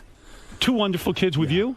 No. Oh, no. You don't have any I have kids. a wonderful kid. I have a wonderful daughter by the name of Kim, who's in college now in Southern California, and you were legendary with the ladies, though, right? Most important. She's the most important thing in my life. So I'll get that out there. All right, but you were legendary with the ladies. Let's be honest. Let's Were call you it the the way Derek it was. Jeter of the Yankees in your day? You had Derek Jeter type action, right? Yeah. Look at you. Yeah. Well, the thing I admire about Derek is you never see him photographed. He's underground. That's And right. So back in the day, for me now, I was a little more open, but the media intensity wasn't as big as back then as it is now. Did you get married at one point? I got married when I was 22, Howard, and it lasted about a year. Right. I married a girl and I wasn't a faithful husband. Right. And she didn't like baseball, so it didn't really work out very well. No, you wouldn't want to be with a girl who didn't like baseball. She's the only girl that I've dated, seriously, that I don't have a friendship with. Right. Most of my ex-girlfriends, half a dozen maybe, I have really good relationships with them. Yeah, why do you think that is? Do you just how do you break it off with them? You give them some and stay friends. Yeah. You know, what do you say? I don't really know. It's just that you do the Letterman thing where you go, you're just too young, you know, and I love you, but you're too young. I've dated girls that were too young, right? And not for them, for me. I was insecure about the public image about it, right? But how old were you? Wonderful people. What's the youngest you dated? 9. No, I'm just 9. No. But she looked 14. He was 10. I mean, like now at your age, would you date a woman? I'm getting that from hanging around youth. I know. Would you date a woman 20? Let's say right now. No, you would not. No, too young. Yes. What's the cutoff now at the age of 63? I met a girl a couple years ago. It was 26. Nice. Ran her family's company, bright, beautiful, nice, and she was perfect. Right. My problem was I was insecure about her age. You were. So 26, you still want I'm attracted to younger women like that, but emotionally, image, I can't handle it. What it looks like in the public. Yeah. They're You're worried about what other people think. Yeah. Yeah, so keep her home. Do what Letterman did. Build a studio. I'm comfortable with a woman in her 30s. What about? Talk to me about finances for 1 second. So when you signed your contract for, I think it was like $2.3 million, 5-year contract, right? When you were with was it 5 years? 3 years? $3 million. $3 million. 5 years. 5 years. I was the highest paid player, probably, I think, in sports. Yeah. And you even heard racial slurs ridiculous? over it. White guys got jealous of you because you would hear in the stands, that N-word, he shouldn't be paid that much money, right? Yeah, but I'm broke now and I still hear the N-word. Are you broke? No. Are you bitter about the pay scale? Because I feel like after your contract... $3 million sounds like nothing today, right? Well, it's not nothing. $3 million's nice. I'll take it. You're damn right you will. Sign me up. But today, I mean... Well, in reference, the average major league salary is about 2.8, 2.7 to 9, something like that. Right. Yeah, but you weren't an average player. No, I would have been making 20 now. Yeah. Right. We got 4 guys making 20. I know. That's pretty. In fact, you think about it. I think after you got your $3 million deal, salaries started to escalate rapidly. A little bit before that, Howard. The first, I was making 200, and then Dick Allen went to 200, and a few guys, came along there. Then when I was making 600, then they really started to jump and escalate. Guys that were better players than I or had better years than I, from Mike Schmidt and then the players that followed. Then I remember Kirby Puckett getting $3 million a year. Then he got $6 million a year. Ricky Henderson followed. So you're not bitter. You're not bitter about your salary, about what these guys make. You deal with it just fine. I made more money than Mays, Aaron, and Clemente, and was not that kind of player. I made more than Mantle, and I wasn't Mantle. I was a good player, a great player, but I made way more money than the great players of the past behind me. Do I wish I was playing today? Yes. Sure. I'm not envious, but I'm sure I wish I was one of them. When's the last time you swung a bat? In spring training. This year? Yeah. No kidding. Do you get up and you hit? In the batting cage, I can still hit. It just everything moves slower. Could you? Let me ask you something. If they put you in right now, 63 years of age, do you think you could get a hit off any major league pitcher? No. You do not? No. You mean the facility of hitting and their faculties change? Not quick enough. You're not quick enough. Yeah, that ball comes pretty fast. When did you realize it changed? If I played, I'll go back to your question, but if I played today, are we locked in for time or something? No. Who cares time? Time schmime. No, I just like the conversation. All right. If I was playing today, people say, Reggie, how would you do? And, what was that? What was that? People say, how would you do today? And I say, well... What people are you talking about? I've got fans and stuff. Right. Girls, women, broads, as you say. Yes. I don't like to use the word broads, but... You use Viagra? Chicks. Yes. You do? At times. No kidding. Yeah. Stop with that. Where are you going? Go ahead. The great Reggie Jackson? Well, no, at we were times, talking at about baseball. times, You know, I could tell you more about it off the air, but... Oh, tell me about it on the air. No, I can't do that. When did you start using Viagra? How many years ago? Oh, I don't know. How long has the pill been out? I had an automobile accident. Go ahead. I was rear-ended about 5 years ago, and I lost nerve sensation in my lower extremities for about a year. You couldn't get hard? I had problems with that. So would you get a baby back to your... a little personal. But, And so I know. I went to a doctor, and we talked about it, etc. And so after about a year, 12, 14 months, I remember laying in bed in the morning, and I had a pleasant surprise in the morning, and I called a couple of my buddies. I didn't know who to call. I said, hey, man, dude, guess what happened? I'm starting to feel nerve endings in my lower body to make me feel better.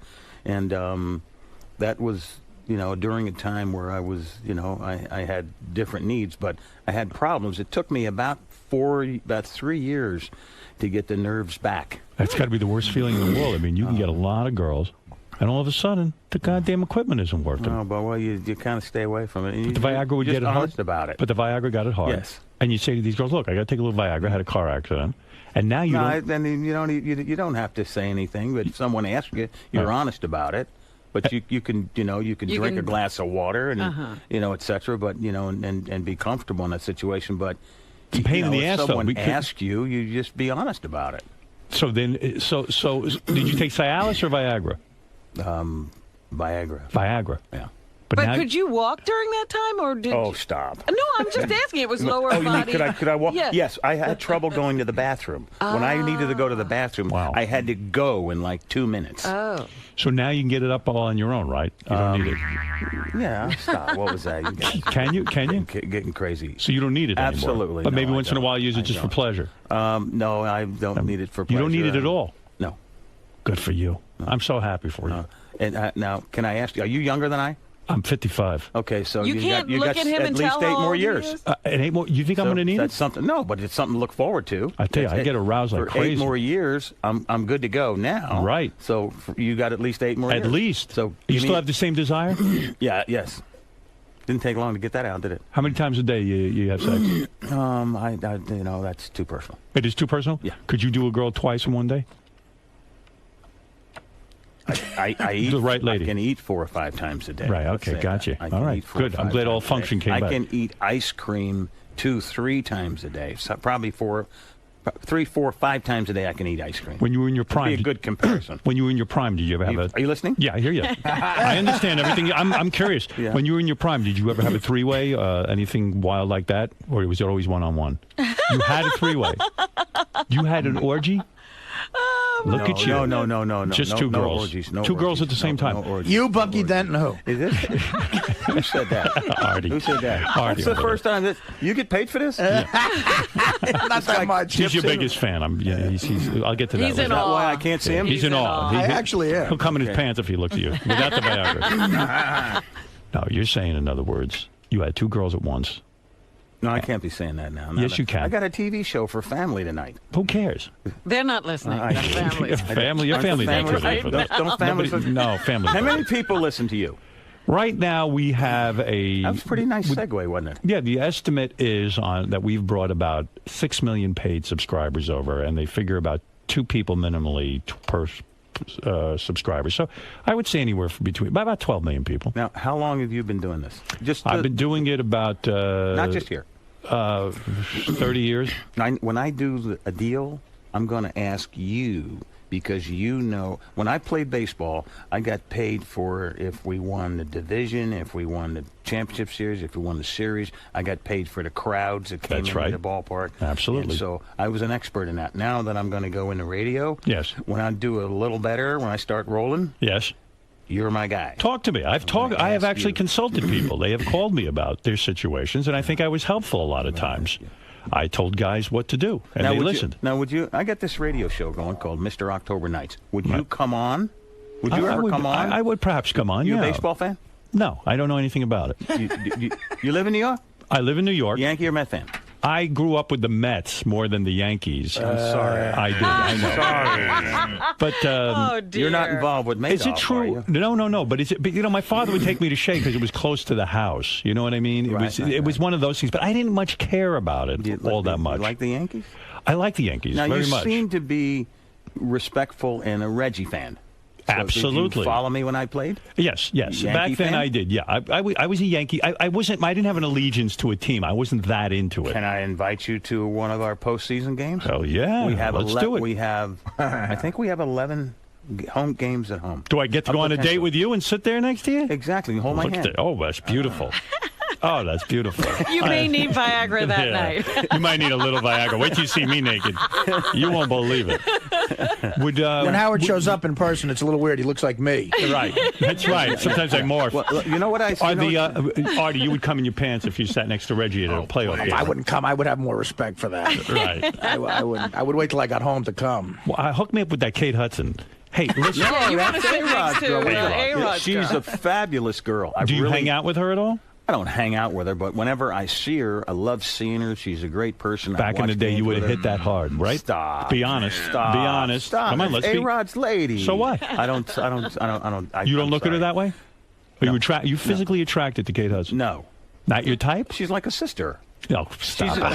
But that's what you have to do. You can't be looking at your friend's girlfriend. Sure you could. I say you should see. Do you Derek's resent A-Rod? girlfriend. Do you resent Unbelievable. A-Rod? No. I like A-Rod. Do you resent the steroid use? Don't you feel that the Major no, League... no. You have stated that Major I League did not Baseball... say I resented it.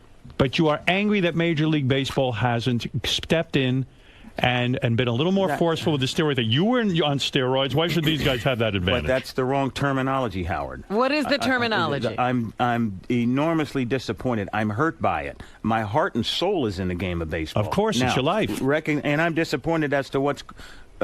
I'm disappointed as to the impact and to the penalties that have been paid. However, okay, right. I will say the nicest thing about Bud Selig for me is he's a baseball fan. Right. His favorite player is Henry Aaron.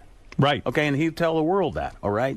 Now, I think that it takes time to be able to see what the impact is, what's going to happen with the people that have taken steroids. And when you accuse someone of taking steroids, you must be absolutely sure. They bird guys that they're not sure that. That's true. McGuire and several guys that have been accused, but they never really were tested. That's right. And so, and same way with Bonds. They say he's been tested. They say he's guilty, but he hasn't been. What do you call it? He hasn't been pronounced guilty by a jury or judge or whatever the term is. So when that happens, and it takes time, then you can give a definitive decision of what should be done. There is a plaque at the Hall of Fame. And you got me amped up here. There's a plaque in the Hall of Fame that when you go into where all the great records are in history, the most victories for pitcher, the most inning pitched, the most strikeouts, the most homers, the most RBIs, the most runs scored, and it says, please note that the numbers and statistics now that have been changed have been affected by the steroid era. We are duly noting this to you. And that hurts you, right? No, I'm glad it's there. Right. And it also says that in time we will give a definitive distinction of what we're going to do, if that makes sense. Couldn't baseball stop steroid use in one day? All they have to do is say anyone who's caught using steroids is out of the game permanently, period. End of sentence. I agree with you there. However, you can't test for growth hormone. Oh. At the same time, Howard, there is so many of these serums or potions that they put together, if I can use that term. Right. Who even knows what you're testing where for? They're ahead of the people that are doing steroids and making them. You know, have the people from different parts of the world and the doctors and the specialists that are in that arena making millions of dollars that come up with this, okay, they can't detect this. And when they catch on to that, they move to something else and they say, okay, they can't detect this. And that's what I believe is going on. Right. What was it like for you growing up? Did you play baseball day and night? I played sports whatever the season was. I grew up outside of Philadelphia, so in baseball, basketball, football season, I did those sports. I'm reading this book, Outliers. They talk about the truly, successful people in the world, and they need something like 10,000 hours of practice in order to, and the right circumstances and setups. Your father was in sports, right? Yes. See, you were born into a family where your father was in sports. He was a professional athlete? He played in the Negro Leagues, made $2 a week. All right, but he was a fantastic ball player. Yes. And he brought that to you. In other words, you looked up to him and you wanted to be like him. Absolutely. So you began to play baseball. When did you wanted begin please to him. play? He must have been 5 years old, I bet. Yeah, I was probably 5 years old. Wow. We played in the backyard. Is that how you got your father's approval? By being great at the game? Yes. Yes, because if you weren't good, you had to come home and help with the chores and help work at the shop. Oh. My dad was a dry cleaner and tailor. He was taught tailoring by a Jewish man in Jersey and learned tailoring. He was raised by a Jewish family. Does he break your heart that he had to play in the Negro Leagues and never got to be, in the A League, so to speak, make the money? It's painful, Howard, but only painful because he was denied a chance, places to eat, places to live, places to stay, which is I experienced that as well in the 60s in Alabama, South Carolina, Tennessee. When you were playing baseball, people denied you access to a restaurant or a water fountain or something? Yes. Yeah. I was lucky to have a manager who was an Irish Catholic. I was the only, at the time, colored kid on the team. Right. That was the accepted term. Right. That's what we live by. But going into places and you couldn't eat was extremely emotionally painful. I was 20. The nicest thing is that if I couldn't eat in the restaurant or I couldn't stay in the hotel, he marched the whole team back outside and we went to the next place. Wow. Or we ate our food on the bus. And yet you still feel bad because you're like, well, gee, I'm preventing the team from staying at this hotel. It becomes your burden. Well, I didn't feel that way. You just felt small. You felt less than. But at the very least, you could point out, though, that this is why there was that kind of team spirit back in those days, because he would pull out the whole team. In a way, in a way, how about remembering your name first? Since I was in Vegas when the last. Well, you're taken with her. You're taken with her. Who isn't? What I can say about that is there were guys like Dave Duncan, Joe Rudy, Raleigh Fingers that really stood by me at that time in my life, and I've never forgotten them for it. They're very special people to me. Yes. When I see them, I can welt up and get tears in my eyes when I see them because I'll never forget how they supported me in the 60s. So was it extremely emotional for you when a black president was elected? Yes. Did you get very affected by that? Yes, Did you ever think in your lifetime you would see that? I took my daughter and flew there. To the inauguration? Yes, we sat outside in 10-degree weather. We walked a mile and a half and shared the time, and I saw so many. The nicest thing, if there were 2 or 3 million people like they predict, there was a significant majority of white people that were there, and I was so pleased to see that. Right. Now that lets me revert back to guys like Jimmy Brown, guys like Gibson and Frank Robinson, Bill Russell, Jackie Robinson.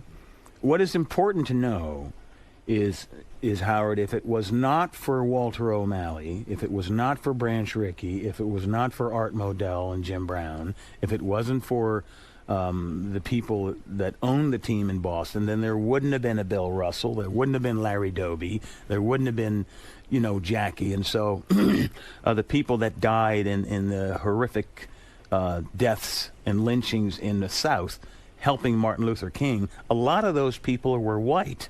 Right. That were helping things along. So, I have, feelings for that. I have sympathy for it. I have sympathy for other small groups of people, be they Jewish or Polish or the people that understand emotion and oppression. Right. And so I gravitate to minorities. Right. It feels better for me. So when you were playing baseball as a kid and you saw your father go through all of this stuff, with the Negro Leagues and all of this, baseball became your ticket to a whole new world, right? I mean, it became super important to you. Do you think that that's what made you a great player? Not only having the talent, but the drive. Where did that come from? You're hitting on something that's, I think, really important. People wonder what makes you go. Right. As a minority, a poor kid, and you can, one of my best buddies is here. He's a Jewish guy, Shapiro. He's from the projects. Right. Here, okay? Very successful. I mean, not all guy. Jewish people are rich? No, I'm but shocked. the ones I hang around with are. I had no idea. You're right. Well, of course. Reggie what I was Jackson. going to say is, on this show, I'm doing a show called The Pride of October for TBS and Mr. October Nights with Sirius. And the common thread between whether it's Mays or Gibson and Russell, there's something happened in their childhood. You mentioned it a bit earlier about you wanted to be like your father. Right. Okay. There was a strong person in my household, and that was my dad. And I wanted to be strong like my dad. And when I got into sport, it was a no excuse from my dad. Get out there. You're not injured. Get in there. Right. You can't be in a tie. You're colored, so you got to be ahead all the time, clearly. And so the drive was instilled in you as a younger person. You're not on the first team. You're sitting on the bench. You come home and work. She's still alive? No, my dad passed in 1994. So he got to see all of your success. He must have cried at every game. My dad, I have. Do we have some time? Sure. I had a great story. My dad, George Steinbrenner, who's very dear to me in my life. When he had trouble, he'd call my dad and he said, "Mr. Jackson, this is George Steinbrenner. I need to have a conversation with you because Reggie is letting this manager, Billy Martin, bother him, and I need you to come up and see me. And I need you to talk to your son, and we need to get together with him." So my dad would call me up and he'd say, my nickname was Boone, Boone. I was his Ace Boone Coon. Okay, Yeah. that's what my dad, Right. So he'd say, "Reggie," he'd say, "Boone," he said, "Now, Steinbrenner called me this morning, and he wants me to come up there on Monday. I can't be there at 11 o'clock on Monday. I got to be at work at the tailor shop.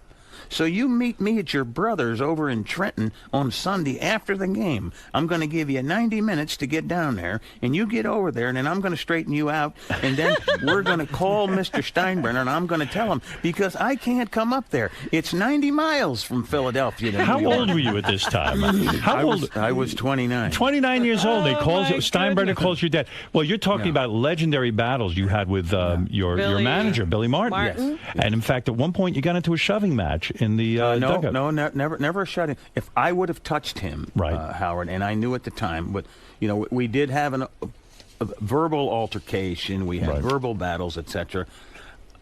As a black man, as a colored player, you would have gotten some shit. Yes, I would have had I could have been barred from the game. I could have been suspended. You cannot touch authority in baseball. Right. And I was raised that way, so I never would have put my hands on him unless he hits me first. Right. Well, that's a whole different story. But you hated him, right? You hated Billy Martin. I didn't like him. I didn't waste my time hating people. It's too much effort. He played mind games with you. I mean, he would. What He would didn't he want. do? Well, he, batting fourth. The fourth position, cleanup, as they say. Yeah, he wouldn't let it happen. He wouldn't let Reggie, Really? Mr. Jackson, do this. Right. Now, why? Why the bug That up was his bad ass? for the team. Well, because I think that he thought it was very important to me, which it was. Yes. At the same time, it's a special thing at that time. There's never been a black superstar with the Yankees, although Elston Howard was a great, great player. Are you saying he was a racist? Billy Martin? Let's say I heard a lot of ethnic jokes, whether they were about anti-Semitism against Jewish people, Japanese, Latin American. I heard all those jokes at times, and I couldn't believe I heard them on my ears, and I used to say to myself, God, they're telling these jokes about Japanese people or Jewish people, and I'm black. What are they thinking about? You're right. And you're saying to yourself, so I think what you're implying is Billy Martin had it in for you, so to speak, want to put you in your place. That's correct. By That is his correct. power trip. In other words, hey, you want to be cleanup? It ain't going to happen. I'm the boss man. The way that I became the cleanup hitter is Thurman Munson and Lou Piniella went to Billy Martin's room in early August 1977. Said, Billy, we're struggling. You're hurting the ball club by not hitting this guy cleanup. Get out of the way and let him go. And then he listened? We wound up being 41-11 our last 52 games. Must be a great feeling, man, to be like, Mr. But October, the savior. At the same time, Howard, I never was bitter about it. I never did I told you so. I did my thing. It was obvious. everybody was happy. And I guess this would be the first time that I would have anything to do with, I told you so, you should have did it the first time. You know what surprises me, though? You're so humble about this now. However, your reputation at the time was you were arrogant. You had the worst reputation, right? You were arrogant. Yeah, you were. I had a bad reputation. It's just that. You think that's because you spoke your mind and you're a black guy? Yes. I think that's. I think it had a lot to do with it. At the same time, Howard, there's times. Certainly, you're one of the bigger celebrities that I know, and certainly all of us in the country. There are times when you see people coming at you, you're been given the ability by a more supreme power, by whoever you have spiritual relationship with a supreme being. Yes. Sure, my bank account, of course. No, I actually I believe in Mel Karmazin. You've been given something to allow you to shut it off if you need to. Right. And so I had the ability to shut people out. Okay, you're coming at me. You're being condescending about my character and personality, who I am, and in paper, etc. Okay, I'm gonna stay in my own world. Right. I don't need you. I didn't like it, but I could do it in order to protect myself. You know, you brought up this A-Rod with Kate Hudson, and and if I know back in the day, you would, if you were playing now, you not only would have Kate Hudson. With that? I'm going to tell you in a minute. you not only would be banging Kate Hudson, you'd probably be getting the mother too, Goldie. Oh my God! I'm telling you. Oh my God! But he got them. You're Mr. October. I know Kurt Russell. I know her. I hear what you're saying. I knew them before I knew her. I don't even care. I think you'd be getting both of them if you were a contemporary player. You're the man. You don't say those things about a guy's wife, girlfriend, right? Especially if you're their friend. Right. I know Goldie Hawn. I know Kurt Russell. I'm not their friend, but I know them well enough where there's a mutual respect. That's a fabulous relationship that's always been special. I admire them. But you mentioned Derek Jeter and his beautiful girlfriend. I admire him. When you were, did you get celebrities? I mean, did you get to bang many celebrity women? I mean, you know, here's me. If I was a player, I'd be dating all the Yankees' wives. I wouldn't even care. I go through every one of them. You date other players' wives? I would date Kate Hudson. If I was on the team with right behind his back, I'd be dating Kate Hudson. She wouldn't date you, though. Oh yes, she wouldn't. I get her. I get her. She's not like that. I'd seduce her. I think that Kate and Alex are a great couple. I think she's good for him. I hope it lasts for a long time because she's solid. I like her. But what about you? When you were in your prime, cool dude, huh? Yeah, you're a great guy. Did you ever get celebrity women? Did you ever have the famous woman? Did you ever get Anne Margaret, let's say, or Farrah Fawcett? No. Never. Now, when I played Any here, of the angels? I'm gonna give you one of my secrets. Go ahead. Okay. Please. Everyone's waiting. When I was here, what I would do is I would look at either Cosmopolitan. Or Glamour, Playboy, and pick someone off the cover and have my agent set up like a lunch or something because they like to be pictured or something like that with you. So, and I went to Studio 54 when I was young and hung out. Let me guess, Diana Ross? Liza Minnelli. No. Liza Minnelli? You never had a woman who started in sterile clinical? No, never. No. So you would look at the cover of a magazine and say, this one's attractive, and I'll give her a call, and let's see if I... Right. And you would bet most of these women. No. Come on. No. Sometimes I'd get turned off. Did you ever have Barbara McNair? They'd smoke. Oh, they'd smoke. Yeah, You're an athlete. No. But they'd smoke, and that would kill. I'd be a DQ, a disqualifier. Who's the hottest chick? The most famous that you can name? Pam Grier? No. Who was it? No. Gosh, I don't know. I dated a wonderful girl. Actress? Named Sheila Johnson. Sheila Johnson? Beautiful. What movie was she in? I think that was Whoopi Goldberg's real name. No. Sheila Johnson was a model for one of the big agencies here, and she was beautiful. She's a wonderful person. I'm going to look her up on the internet. I had a great time here. I had a Rolls. I'd drive over in front of Studio 54, leave my car in the street with the keys in it, and the police would watch it until I came outside. Oh, my God. What a great life. You own this town. You own the town. I would go to Central Park on Sunday when it was closed, Howard. Wow. Okay. And around 9 o'clock at night, I'd take my girlfriend, and we'd put the top down in a convertible and have a police car in front of us and a police car behind us, and I'd cruise around the park for about 2 hours and play the OJs and MFSB, Mother, Father, Sister, Brother, the Philadelphia music, and just cruise in there for a couple hours. That'd be my date. No kidding. You're kidding. That's great. And the police would, if I was downtown stuck, I could jump in a police car, get to the airport, When you had your threesomes, did you have, was it confusing to you, like what to do with these two women? Like no, I didn't have that many. I could make up stuff. No, but it happened a couple of times. No, that's awesome. I tell you, it's fantastic. Yeah, so you're putting words in. Look at this. Here's a picture of Sheila Johnson, man. Look at that. How about that? You got that? That's nice. Is that her? Mm-hmm. That's her. You don't remember what she looked like? You dated her. I haven't seen her in probably. You want to take this home? 20, you can beat off to her. 20 years. Stop. Is that what you do? Do you ever masturbate? I do. There are those that do and those that lie. I'm not going anywhere else. What do you think about when you think about Sheila Johnson? There are those that do and those that lie. I'm not going anywhere. Is that her picture? She still looks pretty good. She looks pretty good. Well, she does. Give her a call. That's a nice compliment. She looks real good. It's just a compliment. Give her a call, man. You're funny. What are you kidding me? What is it, Baba Booey? Mr. Jackson has something else he'd like to promote as well. What is that? He's got a book out with Bob Gibson, the Hall of Fame pitcher. 60 feet, 6 inches, a Hall of Fame pitcher and a Hall of Fame hitter. Talk about how the game is played. Well, that's nice. I'm going to ask you a question. Go ahead. Somebody asked me something. Is there anybody in your life Yes. that you have a great deal of admiration for? Because when this opportunity came along with this book, 60 feet 6 inches, done by Doubleday, and it's all over Borders now. And what's the other bookstore? Amazon, Barnes and Noble. Barnes and Noble. Okay, and different places. Right. I was honored when a person who was my idol, who's become a friend, and I was very fortunate because I was a baseball fan that became a pretty good player. Right. Okay. And got to meet all the guys, and one of the people that was in my Hall of Fame speech was Bob Gibson about his determination and intensity, etc. He called me one day and said, Reggie, I have a chance to do a book about baseball called 60 feet 6 inches, a pitcher's point of view and a hitter's point of view, and I suggested to them that I could get you, and they said, gosh, if you could, that'd be great.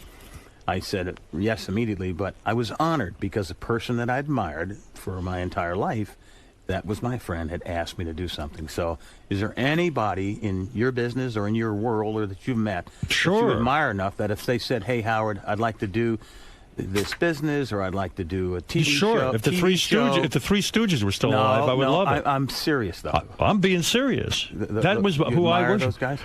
Well, yeah, the Three Stooges. I love them. Okay. Soupy Sales, I love to watch. What do that? I love that. Okay. Anybody who worked for Mad Magazine. Steve Martin, the comedian, I love. Okay, so all these guys. Who would be a guy that Adam Sandler that says, "Hey, I'd like to"? He's a funny man because it sounds like you like funny guys. But who would be a person that said, "Hey, Howard, I want you to be in this movie"? Jim Carrey would be one of those guys. Okay. I admire his work. So Gibson was like that. That was it for you. De Niro would be like that for me in the movies, or Pacino. Yeah. Oh, I would like to do something with O.J. O.J. Simpson, I'm a big fan of his. No, you're not. Sure. You look a little bit like him. What about Is that your Bronco outside? That's my Bronco, and don't chase me in it. What is it, Fa-Fa-Foo? You seem to want to interrupt my I just want to tell you one other interview with thing. Reggie we Jackson. have to leave now? No, you can stay. Mr. Jackson is sort of a legendary ball buster. So when I saw him in the green room, I said to him, I saw him wearing a ring, and I said, "You have 5 World Series rings.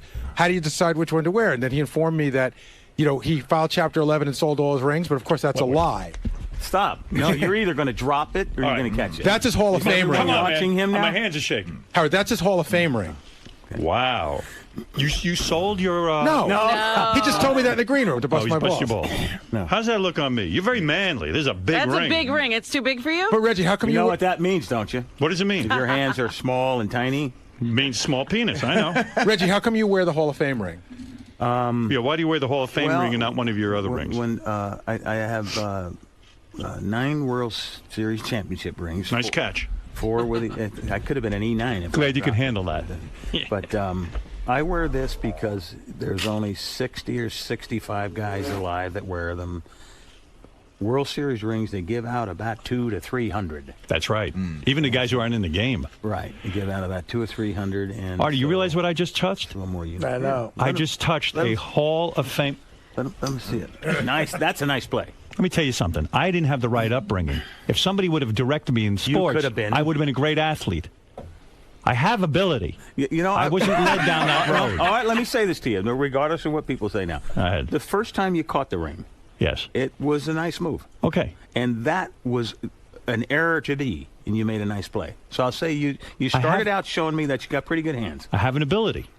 Well, now, could you go back and start playing catch with... The only thing I'll say, though, Howard... See, if you had been my father, I could have been somebody. I could have been a ball player. If you were playing today, though, you would have to take a salary cut. I know. Yeah, if you were the highest paid player in baseball. If you were in charge of the Hall of Fame, would Pete Rose be in the Hall of Fame? Ooh. Ooh. Well, he's thinking. Give him a chance. Yeah, he probably would. It's just that there's so many other issues that go into this stuff. It's easy for me to say So you would put yes, him in? But I would. You would. If I sat in the commissioner's shoes, I got all this other stuff to look at, to view, to compare, to Artie make my is decision. probably so jealous of me right now, holding your Don't ring. let him have it. What are you thinking as I'm touching it? You haven't, you know, he said you were a big Reggie fan. I am, and dude. you haven't defended me one time when he was going places I didn't want to go. Well, I'm not allowed to talk. Ask Artie a question. Don't let him see the ring. I'm not allowed to interrupt. Ask Artie the most obscure question about your career. I bet you he can answer it. Go ahead. Go ahead, test him. Sure, I mean, you know. Anything. All right, I'm going to start you off with something easy. Name two of the girls in a threesome. What Reggie Jackson. That's it. I'm not going to go there. What was the highest home run total that I had in one season? In one season? And that's not hard. Right. You hit 39 and 82. You hit 42. I tried to give you the answer. You never. Wait. He'll get it. He's your fan. You never hit 50. You hit 47. Yes. Okay. Right. 47. Okay. Did I ever lead the league in home runs? You tied with Winfield in 82, 39. Is he right? No. He's not. No, but in 82 you did win. You did tie for the title, correct? Yes. 39. Not with Winfield. No. But you were tied for the title. Yes, Gorman Thomas. You and Gorman Thomas. I tied for the title another time. In 75. In 75. Guy played for the Boston Red Sox. You and Jim Rice. Guy wore number 5. How come you couldn't get all these, Artie? Making me look bad. Guy played for. Guy was a Gold Glover. What's Reggie Jackson mean to you, Artie? What does he mean to Yeah, what does he mean to you? You're a Yankee, diehard Yankee fan. Guy was a first baseman for the Red Sox. Excuse me, Howard. Go ahead. And he still hasn't gotten this name. His number first, 5? Yeah. Red Sox. His initials were George Scott. Oh, George Scott, yeah. Always wore a helmet. Are you jealous of me holding Reggie Jackson's ring? His Hall of Fame ring. Are you jealous that I'm holding it? I'm wearing it? You've never seen a Hall of Fame ring, How many have you? home runs did I hit? You hit 563 home runs. Well, that's 1 for 9. He got That's weird. I got 47. I got 39. How many runs did I drive in? You drove in probably. Oh, stop. I don't know. I don't know the exact number, but you drove in over 1,700 runs. 1,702. Right, 1,702. Okay. Pretty good, huh? How many times did I strike out? You probably struck out 3,200 times. Stop. Is he right? 3,200. What? Well, you were known He'd for had either to getting do the big more hit than that. or the strikeout, right? 3,200. Dude, I got the most in history, and it's not 3,200. You're like 800 high. You struck out. You beat Mickey Mantle's record. Yeah. And you want to hear a great story about strikeouts? Yeah. We're in Anaheim Stadium, and I just hit home run number 537, and about a week later, the Yankees are out, and he's working for Sports Channel. They get Mickey. They say, Reggie, we'd like you to present Reggie Jackson with an award before the game for the fact that he went by you with 537 home runs. He had hit 536. So Mickey gets the microphone, and there's probably 30,000 people in the stands just about a half hour before the game. And he says, oh, Reggie, I'd like to give you this award here. But first, what I want to do is say, I sure do thank you for striking out more times than me and getting my name out of the ring. And the crowd laughed. He laughed. He handed me the award and never said what he gave me the award for. It's funny. So I got the award for striking out more than he did. Were you upset that you struck out so much? Was that a terrible thing to you? Not at the time. If you produced, they accepted home run hitters with strikeouts. Did Billy Martin once tell you to bunt and you refused? He told me to bunt, and I went to home plate with a haphazard or an I'm not going to do it attitude. Then the count changed to I got a 2-ball and no strike count. Right. And he told me to bunt, and I had problems with him for a year and a half. And I said, I want a confrontation. So I bunted anyway and fouled out. Mm. And then ensuingly after that was, he got very upset. Did he tell you to bunt and it was the wrong thing to tell you? He should have let you swing, Yes. right? And then when he told me to swing, I said, no. He told me to bunt. All right. So I'm going to bunt. And that he got really hot. I didn't realize you two were going at it that He never much spoke. all the time. He never spoke to me for about a year and a half. First year and a half I was there. Wow. He had an intermediary named Fran Healy, a catcher, that came in I didn't play the 5th game of the playoffs against Kansas City and the Yankees in 1977. Okay, I was benched, and it was a big national thing. So Fran Healy comes out of the manager's office, and he comes to me, and he says, Reggie, he says, you're not playing tonight. I said, really? I said, well, who's supposed to tell me? You're the backup catcher. And Fran says, no, I was in there. Billy called me in. He told one of the coaches to tell you, and he wouldn't tell you. He said, so I'm telling you. He said, now let me tell you what you need to do. You need to go out on the bench. You need to not act upset. You need to be a part of the team. The cameras are going to be on you. The people and the fans will go against you if you if you sulk or whatever. He said, so if you have to pretend, just be rooting for the team. Because you never know, you may get in there. In the 9th inning, I went in and got a pinch hit and helped us win the game. But that was you know what? It scared me about baseball, and I don't know if this was like this for you. The reason I ever played team sports, I was afraid to shower in front of the other guys. I didn't want them to see my penis.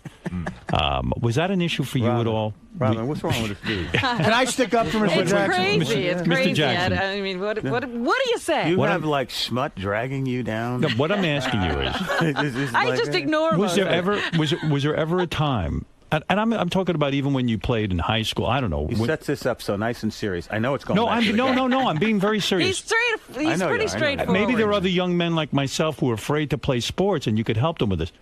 Were you embarrassed? Are you very large? And so was are you? Isn't it? Are you small like me? How he moves. He knows I'm running away from it, so he tries to do it with eloquence. You know what? I know you think I'm kidding around. I could not. I don't like showering in front of other men. I feel my package is too small. I like showering in front of other men. You do? It's unbelievable. Look. Was it the camera? It's unbelievable. Was it ever an issue for you saying, "Hey, my penis"? Maybe it doesn't look so good in the shower, and other guys are going to goof on it. No, you always had a big penis. No, I did. This was never a concern. Are you over 6 inches? Honestly, You had me work. You were working me very nicely. Then you went right to it. No, Take I'm your curious. Time. Is there? You can't. You can't help yourself. No, but I know you think I'm kidding. But I'm telling you, this is an issue for me. I will not shower. I don't like to be seen down there, except if I'm semi-aroused. And I'm not going to get aroused around guys. Are you sure? Yeah, I know I'm not. I'm not I don't know that. We all don't know about you. I have never had a gay experience except one guy asked me to give him a hand job, and I didn't do it. I didn't do it. I was a kid. Do you regret that? Did you ever have a gay experience? Thank you, Robin. Did you ever have a gay experience? Do you regret that? No, I don't regret it. You admitted before to having gay experience. He did? I did. You went to Met games. Oh, that's right. I went to a Met game. That was kind of gay. Are all the Mets gay? Is that what you're saying? Are what? Are all of the Mets gay? No. They had a bad year. They had a bad year. And we had a bad year last year. I think we won. What happened to my question about what happened to my question? Segue, move along. You were never embarrassed to take a shower. I was never embarrassed to take a shower. Were there players who insisted on not taking showers in front of the other men? I can't be alone in this. I think A-Rod does. No. A-Rod doesn't. No. Does he have small balls from the steroids? No. A-Rod has. Have you ever seen A-Rod's nuts? A-Rod has a great body. He does? He has a great body. You've seen his penis? I'm in the shower, dude. I go in the clubhouse. And you've seen A-Rod's penis? You're lit up now. Who has the biggest penis on the Yankees? Phone line's burning. Who is currently the holder of the biggest penis in the? I'm going to say Nick Swisher. Nick Swisher. Who is the biggest one? No comment. A-Rod's got big dick. Oh my goodness. All right, forget it. Where are you going? You're on the air. What's the matter? I don't know. Come on. When people found that I was coming on your show, there were a lot of the younger generation that came on. Are you saying Kate Hudson is in pain from the size of his penis, or she doesn't even feel anything? All right, listen to me. Howard, let me see that ring. No. Oh, come on. Nah, man. No, you said I was your favorite player, and dude. Well, you're one of them. Man, I'm holding the ring. How many guys have held this ring? Not too many. Who's your other favorite player? Reggie Jackson. I like Thurman Reggie Munson. Jackson, Billy Martin. No, he's a big Thurman Munson. I like Thurman He's Munson. big on Thurman Munson. Big Thurman Munson. Thurman Munson was a great player. Big Thurman Munson. Great player. Were you at his Great funeral? player. At Thurman Munson's yes, funeral? of course the whole team was. Did you go to Billy Martin's funeral? I bet you not. I didn't make that one. You didn't. No. You were upset, I'm sure, when he was in his car accident. Isn't that how he died? Yes. And you were upset, or were you just like, I don't care about the guy? Were you still bitter? No, I was not bitter. One of the first phone calls after he passed away, it wasn't more than a few hours. Someone called me a media guy called me in California and asked me what I thought of it. And I went like, dude, why would you ask me something like that? Do you think I'm going to say something disparaging or negative now? I mean, let the guy rest in peace. Right. You didn't get along with the guy when he was alive, but you certainly didn't wish him ill. No. Right. Did you never make peace with him ever? No, I never did. Wow. You really have to see the video of when they go at each other. Reggie's in right field at Fenway Park, and in the middle of the game, like he's the best player on the field, Reggie, or one of them at least. And Billy sends in a guy named Paul Blair to replace him, and it's really a funny sort of thing. Like you can see Reggie saying, "You're coming in for me," and Paul Blair says, "Yeah, I don't know." And Paul Blair's going, "I don't know what to tell you. He sent me in." So Reggie goes, and Reggie wasn't being really aggressive. He was just sort of puzzled, like, "What are you doing?" And Billy Martin, goes at him with a fire. And as a matter of fact, if it wasn't for Elston Howard, one of the coaches, getting between them, Billy Martin would have at least tried to hit him. Wow. He was like really incensed. So when you hear that Billy Martin has died tragically, it's a kind of a mixed emotion. It's like, I didn't wish ill on the guy, but it wasn't mixed, Howard. But he died from alcohol. Yeah. And so you go like, wow, was it coming, or it just not a good. Alcohol is not a good fit. No. Texting and driving is not a good fit. You have an opportunity for a horrific ending. You're not kidding. So It's unbelievable. Drugs and life don't fit. You have opportunities for something horrible to happen. But I tell you what came out of this.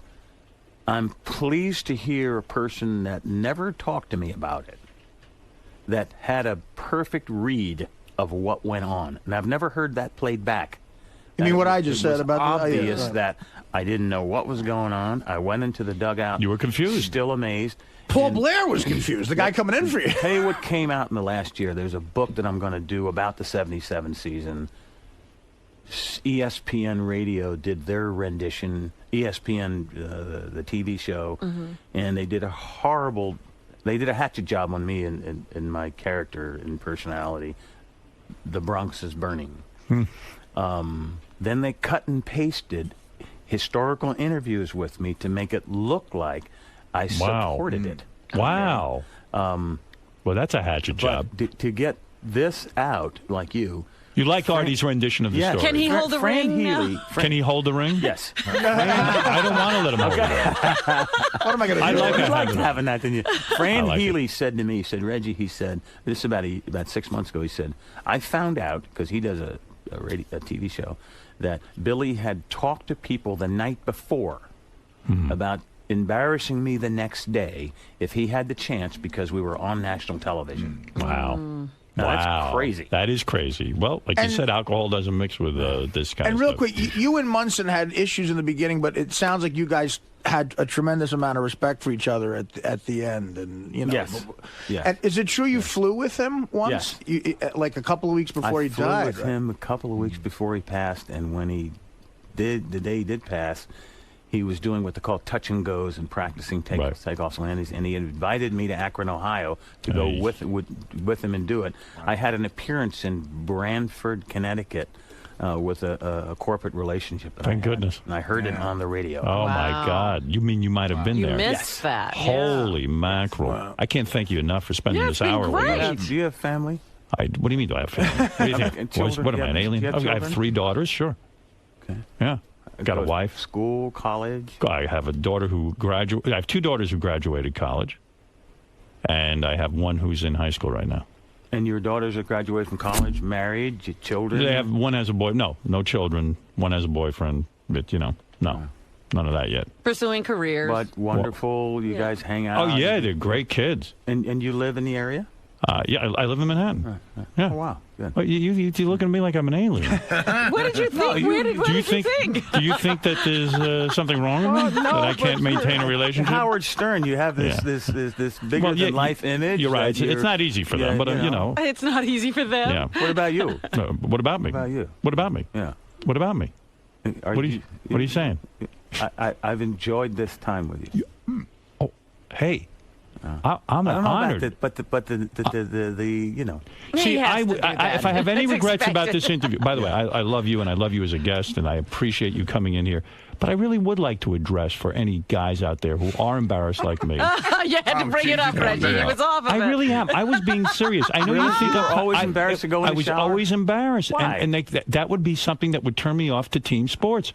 I would prefer to be alone when I shower. I don't have a good package. Let me tell you something. Yeah. With the hands that you showed me, with your fielding my skills, point. possibly, okay?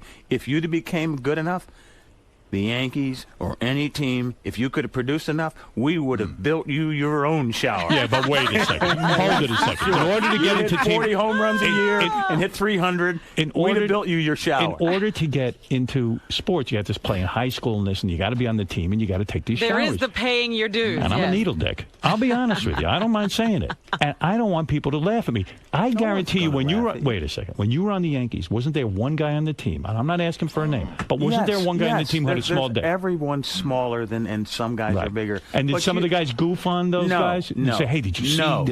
That didn't happen? No. You made fun of the guy that was looked like a horse. But you didn't make fun of the guy who had nothing like a little butt. I got a button. No, you didn't. You just don't do that. Was it Nettles? No. You won't. Don't fuck around with Nettles. But you remember to this day who it was that had the small penis, don't you? No. Mickey Rivers. No. Was it Mickey Rivers? I don't. I don't remember those things. I think you do. I think you're not being honest. That's the only. Who was the horse then? That was Nettles. Trigger. Champion. You are terrific. Can I say one thing to him? Yes. But yes. I'm sorry. Go ahead. Yes. You know, Reggie, you talk about great memories you have with your father. My father, when I was 10 years old, sent away for tickets and got me tickets to Game 6 of the '77 World Series. So we were at the game when you hit the 3 home runs. Right. I was 10 years old. We sat in the last row of the upper deck. The tickets were $10. And you talk about players hitting in the clutch. He had hit 2 home runs. He gets up and the entire place is chanting either Reggie or one more time. I'm 10 years old, I'm sitting with my father. And he hits this monstrous home run. Like delivers like no one can deliver anymore, Right, and it's just you wish A-Rod could do that. I mean, well, I walked out of there 10 years old, just always a fan of yours, and it's probably the greatest memory I have with my father, and I appreciate it. I wanted to tell you. And since you brought that up, thank you very much. Yeah. What do you think of Wait a A-Rod second. in the playoffs? Did you just get emotional? Wait a second. Artie's about to cry. Artie's going to cry. Don't Wait a minute. interrupt the moment. Sorry. My father was there. I want to get in the fetal position. One of the Artie, one of the pictures that I have that I cherish is my dad and I hugging each other after the '77 World Series. I remember my mom, who had a heart condition, couldn't make it, and I kept that's 1 mom, that's 2 mom, that's 3 mom going on. Wow, you did it for her. Yes. Yes. And another thing that I'll say is, when people say you go to home plate and you can't hit a home run when you're trying, that's not true, because I tried to hit the last one. Yeah. It's a great feeling, isn't it? Yes. No one, very few guys know that feeling. That was what was and most I will amazing. say that. Hey, you know what I'm going to do? I'm going to keep this ring. Oh, stop it. I like it. Oh, stop. Why I'll be not? here tonight. What do I care? I'll be here tonight. All right, listen. Well, wait a minute. I do want to know I could always say Howard Stern stole my ring. Yeah, why not? I want to know his thoughts on A-Rod in the playoffs. I think that Alex is from what I've seen of him this year. I think he's more calm. I think he's a lot more comfortable. Yeah. Too much pussy. He's got to relax. With him since I've known him since he first broke in. I met Alex Rodriguez when he was in high school. But can a guy get too much of a good thing and then get soft at his game? Too much sex with these Hollywood starlets? No. You know what I'm saying? You take care of family. You take care of mama. You take care of your wife. And when you go to ballpark the next day, you're going to be better. You got to do it. You're going to be. Are you ever afraid they pay him too much money that he doesn't even care? He loses his motivation? No, not Alex. Alex But don't you love hearing him say? Don't you love hearing people call him Mr. May though? You know, you gotta like that a little bit. You know that Alex Rodriguez missed 6 weeks of the season, hit 30 home runs, and drove in 100. Let's see what he does in Alex October. Came back to our ball club that we're something like 90 and 42. Can he do it in when he came October? back. Did you know that? Whether it's Can him he or do not, it in October? I believe so. You do? I think this year He's going gonna to show a us different something? Alex Rodriguez. Do you know when Scott Brocious was our third baseman? We got 3 rings. The greatest, Reggie Jackson. Anyone ever get the last word in you? You're coming to the game with me before this. I'm going to be your date. You got it, and we're man. going to shower together. Okay. All right, and we'll be back right after these words. The great Reggie Jackson. Reggie, how'd it go there? It was awesome. I had a good time, man. It was good. Now, what'd you think of Artie's knowledge? He said that you were one of his favorite players, but he didn't. I'm not going to hurt Artie. I like Artie, so I got to He take did care know of a lot, Artie. though, right? Artie was great. And then how does Full of Reggie content. How does Howard's interview compare? Taking care of you, Artie. How does Howard's interview compare to others that you've done? Howard's interview was all over the map, but it was good and interesting. I enjoyed it. Certainly smart guy, bright guy. He asked one question about kind of what makes a great player tick, or where's the common thread for people that succeed, and it was unique. No one's ever knew how to ask the question, and so it was an enjoyable conversation. He's all over the place. He brings you back down to earth. He's certainly going to the sex world before it's over. So you better, you gotta have your gloves on. You gotta know how to bob and weave and stuff like that. But certainly was fun, enlightening, enjoyable. I appreciate his content, his intellect, and he knows baseball. He's kidding there if he says he's not a jock, but he likes it, and there's respect there. And what do you think of his little phobia about not wanting to take showers with other guys in the locker room? I don't know whether he plays that, but I understand it. There's some guys that don't want to, they wear towels or whatever. But like I said, if he was good enough, the Yankees and whoever the team was, we'd have built him his own locker. We'd have built him his own shower. He could have never left his stall. Great. So you had a good time tonight, man? Had a good time. Great. Look Thanks forward for to coming stopping back. by. Okay.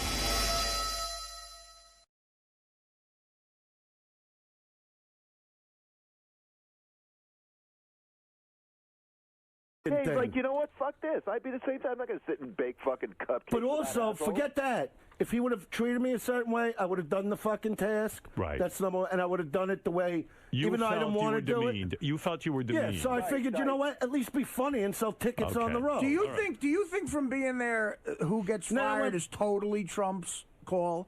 Do you think the producers consult with him and get? Or do you think it's totally Trump's call? Because of what happened with me, to me, it's like the fucking movie Quiz Show.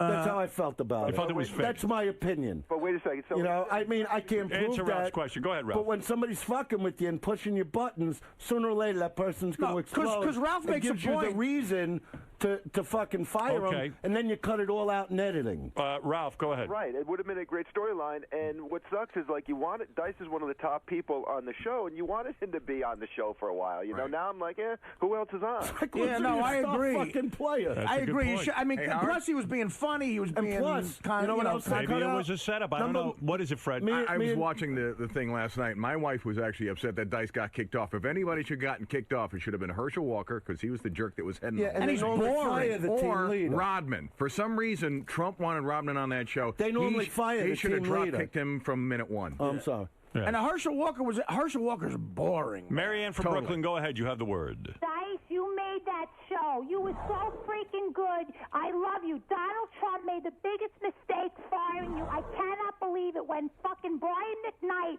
he didn't say 2 words. There was so many losers in the background. You live alone. She's very attractive, actually. Let's go to Ray. Ray, what do you have to say to Dice? By the way, I haven't even mentioned that you can see Andrew Dice Clay tonight and tomorrow night at Caroline's on Broadway in Manhattan. And also, I'm on sale at the Palazzo in Vegas. Yes. You can go to carolines.com for tickets and see Dice March 25th through the 29th at the Palazzo What about in Vegas. Cleveland? Did you mention that? I'm going to tell no. All right. What is going on in Cleveland? Cleveland, I'm in concert. I think you played the place. It's like 3,000 seats. State Theater. Is that it? Yeah, in Cleveland. yeah, That's on sale now. Okay, when is that? When are you coming to Cleveland? Do you know? This is what I'm saying. This is what one good thing about the show. As far like I'm not trying to do like the arena thing anymore. Everybody asks me because on my reality show I said about Giant Stadium. Right. And if I would have had that forum for a while, that would have been something I never did. But as far as like the arena thing anymore, like that's why I was trying to even explain on the show. I go, that's like a dream I already lived. So now it's about doing well. things that are You creatively enjoy great. doing. That's why I'm saying I don't want no sitcom. Ray, you're on the air with Dice and I'm Comac, New here. York. Why Go are ahead. you here? I could do this. Go ahead. Howard. Hello, Howard. Yes, I Ray. spoke with Sharon the other day, and she's still upset. She's almost 30 years old. What? So He's trying to do an impression of my mother. Yeah. Yeah. Who is? No, I didn't what know. an Is he talking asshole. to? Let's go to Lee. Lee, you're on the. I'm trying to get some phone calls for you. Lee, go ahead. Bless you, Howard. Dice is one of my comedy heroes. 2 quick questions, and I'll be on my way. Dice, we love you. It's a shame that you keep sabotaging your TV appearances. No, I know. I can't. It's just what happens. When are you? We got to get a sequel to Ford Fairlane, and when are you going to box Danny Bonaducci? Danny Bonaducci. He's a buddy. You're friends with Danny. Yeah, I like Danny. I Dice. loved his show. Dice, what's going on with you and Jerry Seinfeld? Now you don't like him either. Seinfeld? That's what it says here, that you don't like Jerry Seinfeld. I love Seinfeld. You like him? Yeah. Oh, okay. You know all what? right. A lot of times when I do interviews and they talk to me about the world of stand-up, Yeah. like I'll say, I will actually say, like, Seinfeld is the perfect stand-up comic. Right. You know what I mean? Right. But I can't watch him for more than 3-4 minutes. Why is that? Because, I know how funny it is and how clever, but any comic really, I'm more of a rock and roll guy, and that's why I do more of a rock stand-up type of show. I try to bring the excitement to stand-up. Guys like Seinfeld, they stand there, it's all funny, and obviously they love him. He's had the biggest sitcom in history. Right. But I just could never do stand-up like that. Because I'm always asked, who do you like in stand-up? And I say, personally, I don't give a fuck about any of them. Yeah, I pay attention to me. Right. I'm living my life the way I want to live it. You know what I mean? If there's box, that's what I like. I'm too busy. And you have 3 girlfriends now? No. Why you're going to get me in trouble? Do you have 3 girlfriends now? No, you're really going to get me in trouble. No, I'm you seeing have a 3 girl I girlfriends. like. Oh, you have 1 girlfriend. No, I had 1 girlfriend during The Apprentice that broke up with me because I'm me. Why do women break up with you? Because I'm intense. You're a big you know what star. I mean? Why would they break up? love banging me. You've heard Eleanor talk about it. Right. I'm really fucking good at that. Do you think Dice is good in bed, or do you think this is forget bravado? about that. I'll put him on the air, these chicks. I got no problem Robin, with do you that. think he's good in bed? A guy who brags this much about how good in bed he is it Because possible I he's not focus that on it. good? Let me ask you, when you're in bed, Yeah. let's not talk about your wife, but when you're in bed with a girl, all right? Now, I know you are with her, but I'm not talking about her. Right. I'm being respectful. Good. Do you focus on what's going to make her really happy? Do you care? If her... Sure, a little bit, yeah. I mean, A little bit. Yeah, I mean, not 100%. Yeah, I mean, see, that's the thing you don't imagine Dice doing. So you do that. No, I'm a complete romantic with that stuff. I can't wait for that box to just fucking blow open and just it gets Sounds so good, wet. sounds It's like it starts sucking on your fucking dick like that mouth. I don't think I've ever had anybody get that excited. No, Robin, but- do you believe that Dice is really good in bed? Do you think he thinks he's good in bed, or do you think he's really good in bed? I think he thinks Say whatever he's you good. want. What Come do you on. think? I have problems.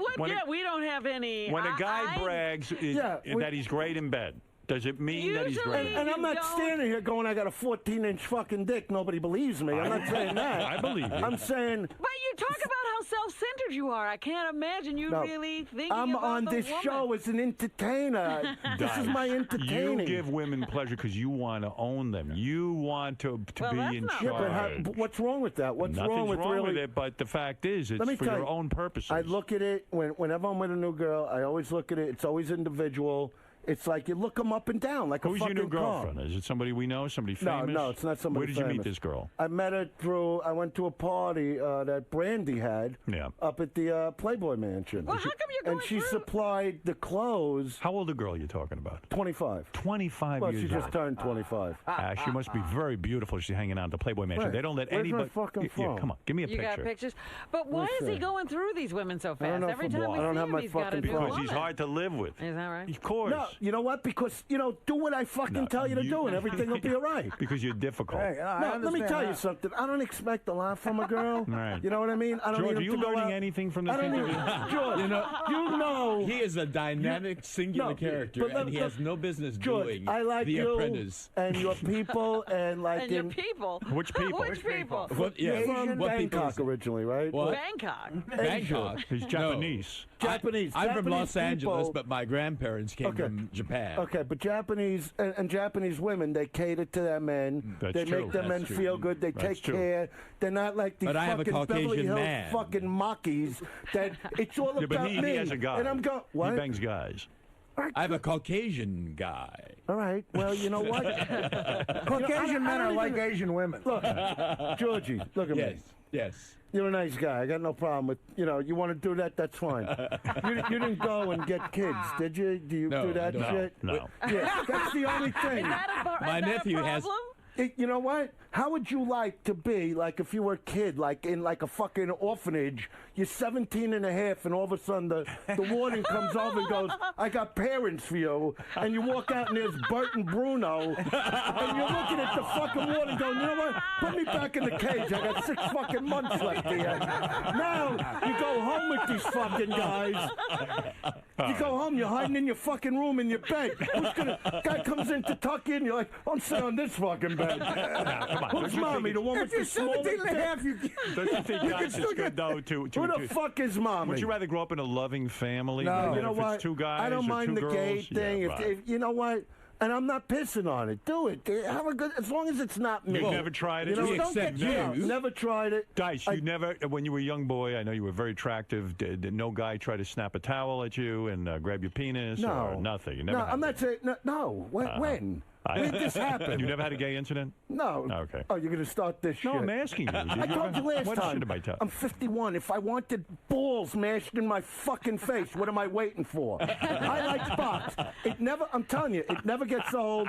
And I told my chick, grow the fucking hair down there like a woman, okay? Do you really? Is You're she young fully enough. shaved? I don't want to feel like I'm doing anything fucking illegal. If she's hanging out at the Playboy Mansion, that means she's fully shaved. Most of No, those she's girls not a shave. playmate. She's not a playmate. What does she do that she got She there? has a clothing company and was Oh, supplying that's the a catch. clothes for all these little pigs up there. He likes a big bush. And don't get me wrong, I like those girls. She The makes Playboy- stripper clothes? Yeah. What, you need something? Wow, that's hot. I'm tired. I'll say And this yeah. girl must make a good living. She's beautiful. She's Mexican, Italian, and Jewish. Remember, I want to see a picture of this one. I don't fucking. I wasn't thinking. What am Wow. I thinking? What's wrong with you? Well, you never show me nothing. What, you want to see a picture? Of your wife? Sure. I see.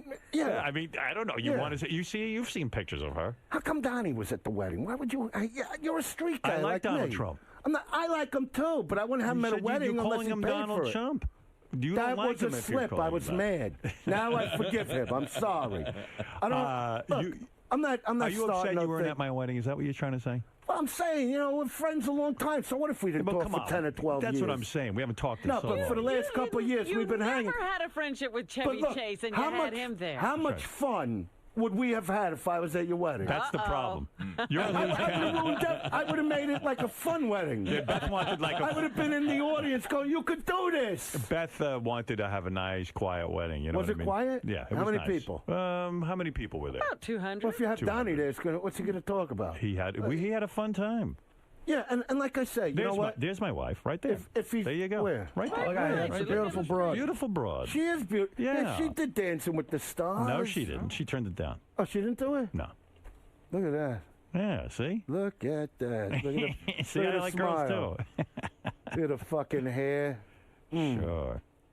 Nice. You got I a good like when one. women shave. I'm not See, like you. I don't want it completely, like I don't need asshole hairs hitting me in the head. You know what I mean? Right. You know what I'm talking about. If chick don't shave, Robin shaves. They grow a tail. Right. You know what I mean? You know, the box itself, where I do my work. Dice. You know, Dice. when the lips are getting inflated, I want to see that part. But just on the tops, I can rest my head, put a little hair, Dice, some nice you're that I can wipe my fucking dick on. Dice, you're hotter You than gotta ever. clean up and Dice, do listen a to me. comedy You're show. hotter than ever.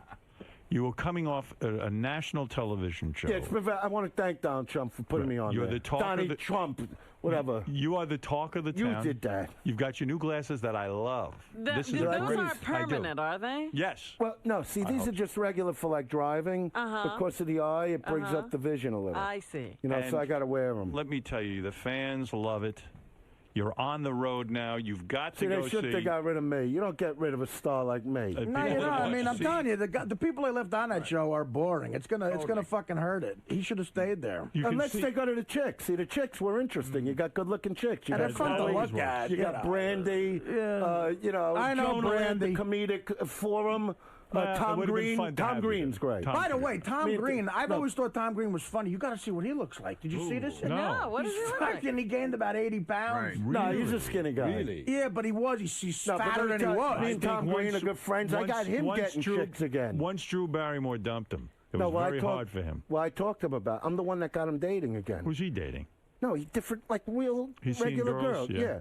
Like why? I call him up. I'm like, how long you gonna drag this out about her? Right. You know what I mean? He's Drew, still hung up on Drew Barrymore, huh? You know, She's not I that get it. hot. She's Who not cares that hot. about her? He Yeah, got no, hotter he broads. gets a lot of fucking chicks now. Well, but you know what it was? He had a lifestyle with Drew Barrymore. He suddenly was A-list. He was suddenly invited to the Cameron Diaz party. Running around. And he had a lot of dough with her. don't and he you had like a Tom mansion. Green? And then Johnny I Fontaine like Tom. I've comes had Tom around. on the show Oh, many okay. times. See Andrew Dice For Clay. some reason, he thinks you got a problem with him. No, I've had him on. No, now that we're talking, so he could come on if he Sure, wanted. absolutely. Okay. See Andrew Dice Clay. See, Tommy, I fucking work you the right way. Get rid of your manager. Let me work you. They didn't even show our Me and Tom are funny together. Why is he still hung up on Drew Barrymore? What Who is the her- fuck knows? was she a great lay? I get him the best pussy in the street. I'm telling you. And what does he do every minute? Drew Barrymore, Drew Barrymore. No, now he don't talk about it. Now he's past it. For a while it was Now bad. he's huh? past it, It was you know? bad for a while, right? Yeah, but now he's past it. And what was he Let's moaning not about? talk about that. It's not nice You when know you talk some about stuff, huh? See all in Andrew the book. Dice Clay tonight. It's on the book that I can't get a fucking deal on. How'd you get the deal? Oh, I'll get you. My agent will give you a deal. Really? Yeah. You want a deal on a book? I would love to read your fucking book. The book's great. We talked about it last time. You know what you should talk But now about? It's being, Nick Cassavetti wants to write and direct it. For details on Dice's upcoming comedy album, Filthy, and all his stand-up No, dates. Filthy Animal. It says Filthy here. See, that's my publicist did that? Just call it Filthy. No, Filthy Animal, because I already did Filth. All his stand-up dates, go to andrewdiceclay.com. Dice, great seeing you. We're going to Thank take a you. break. And Okay. the great Andrew Dice Clay, All right, everyone. We'll be take back care. right after these words. All right, God bless. Dice. Please, look at this. I got. Dice, what do you got there? Howard gave me an autographed picture. I really want the one. I got all these millions of like pictures of him from years ago with me and him and hanging out, and now I got like a new one.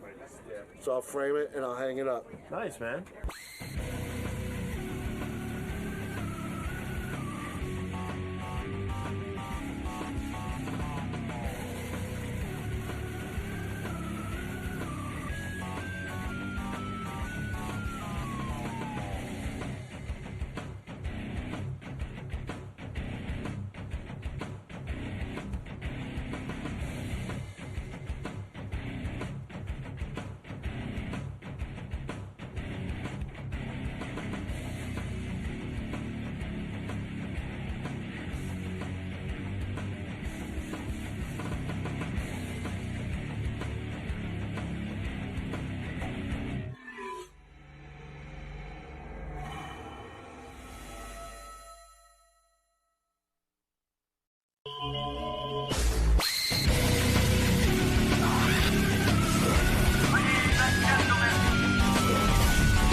Hey, Phil. Yes, sir. Want to play a little game? Man, I would love to play a game. Gary, do I have any money for the Sal IQ test? Oh, remember we talked about we're not going to make it a game? Oh. Phil, I don't have a game. Gary's right. It's not a game. Oh, that'd have been awesome. I All right. appreciate it, though. Another time, Phil. All right, man. Thank Sorry, you. I didn't mean to do that to you. That's okay. All See you, right, Howard. Bye. Yeah, I thought I had a game. Usually I have one. But, yeah, we tried to turn this into a game. The problem is, Gary went in and said, I'm going to ask Sal, since, Sal's always goofing on me, I'm just going to go down and give him an IQ test, verbally. Maybe we can turn it into a game. Mm-hmm. So Gary did it, and he came back and he said to me, first of all, he goes, you can't make this a game. He doesn't know anything. There's no time he answered correctly? Once or twice. Oh. Like 3, I think he got 3 out of 25. Gary's prediction is that, Sal's going to, have, a mentally retarded IQ. He's worse than Gary the retard. than Eric, anybody. There's Any one- of the Wagpackers. High-pitch Eric might be Sal. I don't know, but he seems intelligent, when he talks and stuff. There's one aspect of the IQ test that shows 7 or 8 components, and there's one that's general knowledge. Uh-huh. And my belief is he got 1 right on that in that area, because the second question in that area, which is pretty easy, I asked him on the wrap-up show the other day, they had no idea. Right. So I don't think he got any of the hard ones. So anyway, listen, this is Sal and Gary. But you should know that the other thing that's funny about this is almost all of these questions have been taken from quizzes that Sal's given to strippers. Okay. So he should know them because he came up with the questions. No, these are Sal's questions that he actually researched. He can't answer his own question. No. Wow. And Gary at one point laughed so hard. I got it here. Here's the one that Gary laughed hard at. I got to play this for you. This is just one of the questions, and Gary lost it. He couldn't take it anymore because Sal's answer is so absurd, and Sal wants to answer with authority and quickly. That none of his answer, and it's the kind of answer that you. Does he even realize that these are questions he's heard before because he thought them up? I don't know. I don't know the answer to that. Probably not. But here, Gary just loses it. He can't stop laughing. Listen to this. In what country did the Great Potato Famine take place? Idaho. Sorry. It's even more pathetic. So Sal's sitting there. Gary's losing it. And he doesn't know why he's laughing. And Sal wants to know if he got it right or wrong. Well, you got that right. Why are you laughing at? He's like, what are you laughing about? Actually, that's got to be I have to I have to.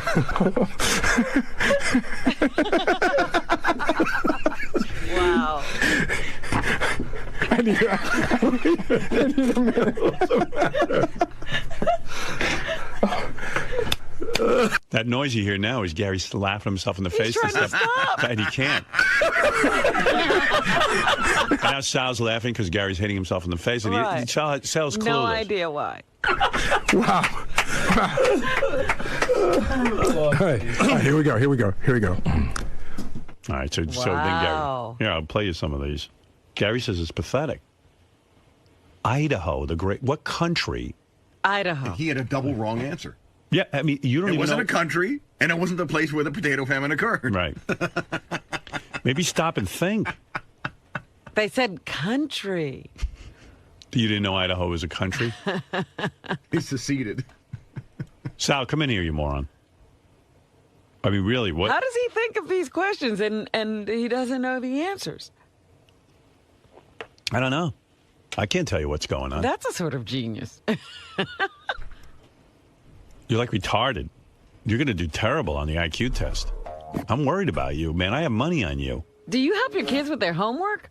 Sometimes. Oh. What country had the potato famine? He said it so quickly, it just went over my head. I heard potatoes, and I recently watched a special on the History Channel about potatoes, and they were discussing Idaho. So No, when you didn't. Yeah, I did. I watched about 10 minutes of it. Yeah, okay. And So you didn't watch it. I watched a fascinating show about potatoes. I flipped the channel once I saw it was potatoes. Yeah. Hey, Howard.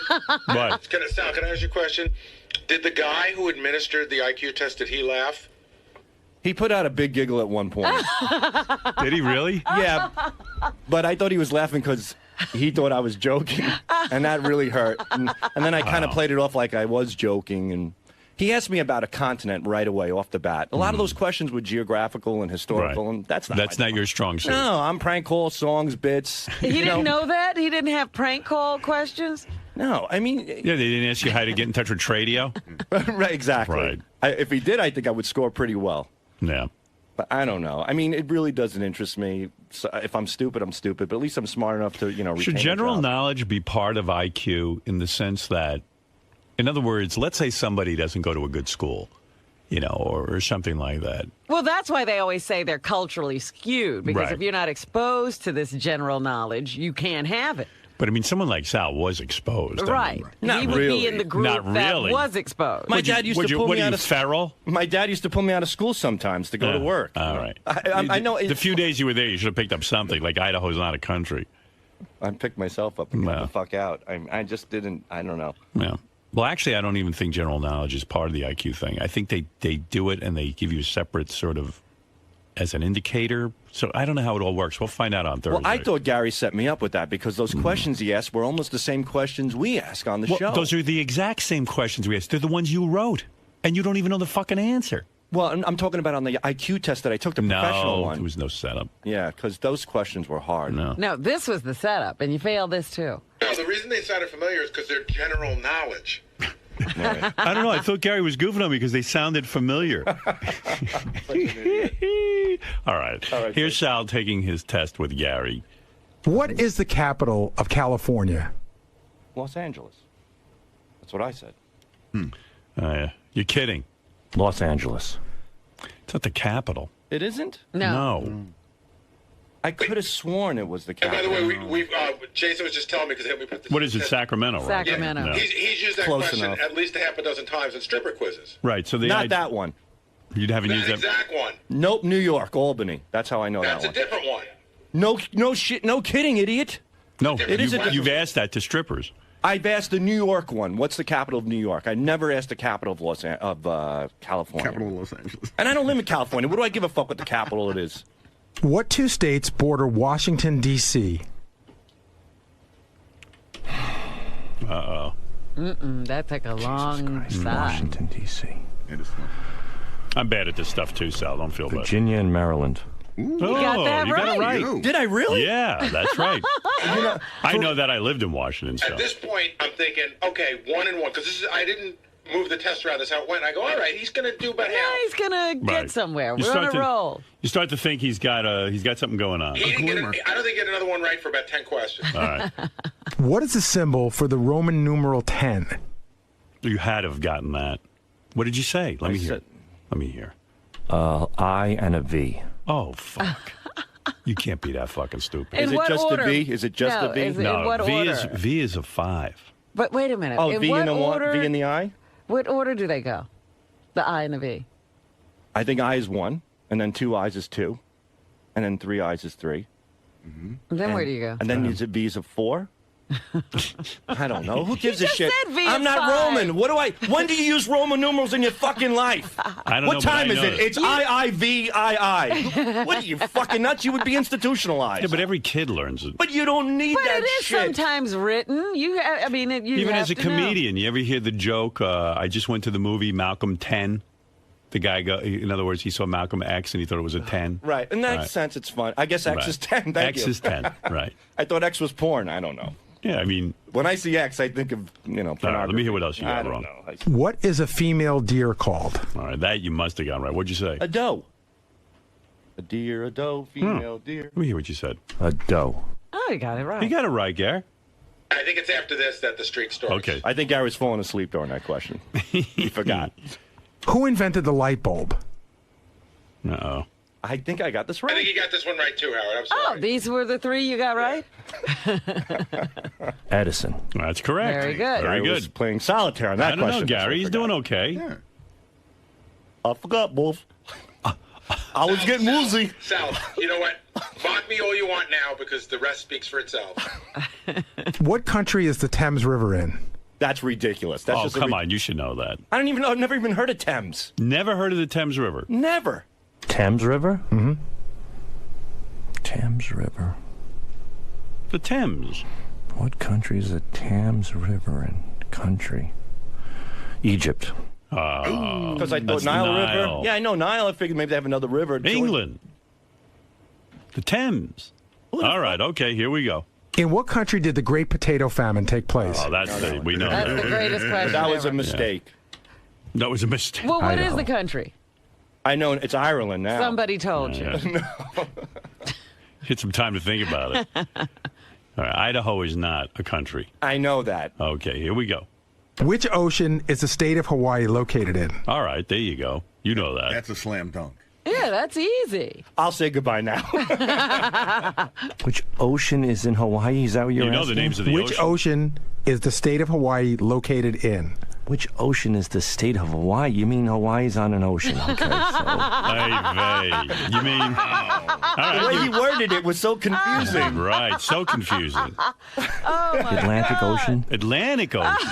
Must be Pacific if it's not Atlantic. It's one or the other. There right? you go. Pacific. All right, so you had a 50-50 shot and you blew it. I mean, Atlantic Ocean, Hawaii. But what is Hawaii?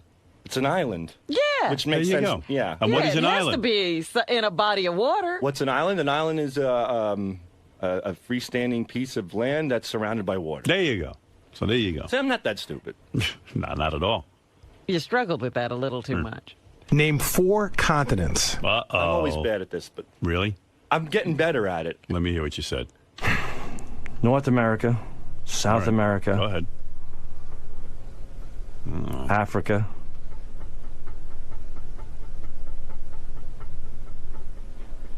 Brazil. Well, Brazil's a country. I used to think it was Tokyo, Mexico from a rap song, and then someone told me that wasn't true. So, Right. yeah. All right. But Brazil is in I know. where? South America. You already named that Right, continent. but I couldn't think of anything. And Well, you figure you might as well answer something. Right. All right. Never heard of Europe? Yeah. Asia? What about it? I've been to Italy, Robin. What's your point? Australia? Second person on the moon. Who was the second person on the moon? Now, I knew this, but I forgot it. That was my problem. I see. That means you don't know it. He knew it, though, at one point, Gary. Doesn't that count? Let me hear your answer. I was on our show, and it was Bud. R. Bud Dwyer? Selig. Bud Selig. Dwyer. Oh, Jesus. I thought he was a politician. I can't think of he's his full thinking name. of John Glenn. I was going to say Bud Glenn. Final answer? Buddy Hackett. What was his name? Neil Armstrong? Bud something. Bud Zellick or something. Bud Zellick. He did say Bud Zellick. He's thinking of the commissioner of baseball. That's the only name that came to mind. I didn't know the commissioner of baseball walked on the moon. That's how he got the job. Let's go with Bud. It was Bud. Bud. I remember it now. Now it's What is it? It's Buzz Aldrin. Buzz Aldrin. Buzz, right? Buzz something. I thought it was Buzz Lightyear. It was Buzz something. He went to the moon to retrieve a baseball. Who created the character Tom Sawyer? All right, this you know, right? You got this one right. Yeah, because I once said it was Rush when you on the show. Rush. That's Well, right. Rush created the song. Right. That's right. That's correct. And I think But the character itself. I think I got this one right. Let's see what you said. This one was on the show, so it was Huckleberry Finn. Oh, very good. You got it right. Wow. Huckleberry Finn wrote Tom Sawyer. Wow. What about Mark Twain? One fictional character created another Twain. fictional character. You ever hear of him? Yeah, Oh, you have heard. You used to know that too, I bet. I used to. How It was about a long- Huckleberry Hound? Well, you don't know a lot of shit. I don't need to know this stuff. All right. You know you don't. You're doing just fine. Thank you, sir.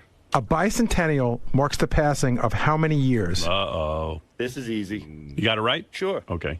Bicentennial would be, I believe, 20 years. Centennial's 10 twice by. Oh boy. That ain't right. Wow. Cen is centennial. Centuries 10. Centennial I thought was 10. Century is 10. Century's 100, right? Right. Centennial's 10. So Then 100. it's 200 years. Yes. Ah. See? You need Robin out. What is the northernmost state in the United States? I bet you I know what he said. Canada. No. Canada's not in the United Arctic States. Circle. Hear what you said. Washington. Or, yeah. Is that right? No. So either that or, You said it. It's not right. well, I was either thinking that or California. So if it's California, I got it right. Well, which is higher? Which is more northern, California or Washington? Well, now I'm going to say California because You don't know what the country looks like. Judging by the way you guys are reacting, maybe it was right. Maybe is Washington right? Did I just? I'll stick with Washington. Washington's good enough. Okay, good. Well, I'll on the take it. continental United States, that is. Right. What sport is played on a gridiron? Wait a minute. Because it's Alaska would be the north. Yeah, we didn't answer You know that. Oh, I'm sorry. But this is a question, that was one of the ones that Sal's used many times. Not the northern one. All I remember is that one time you had a map out there. and- Gary got them from you. No, not these, Howard. I know my questions. I know the answers to my questions. Okay. You don't recognize any of these as your question. No. What sport is played on a gridiron? Uh-oh. Never heard that. Not into sports. A gridiron.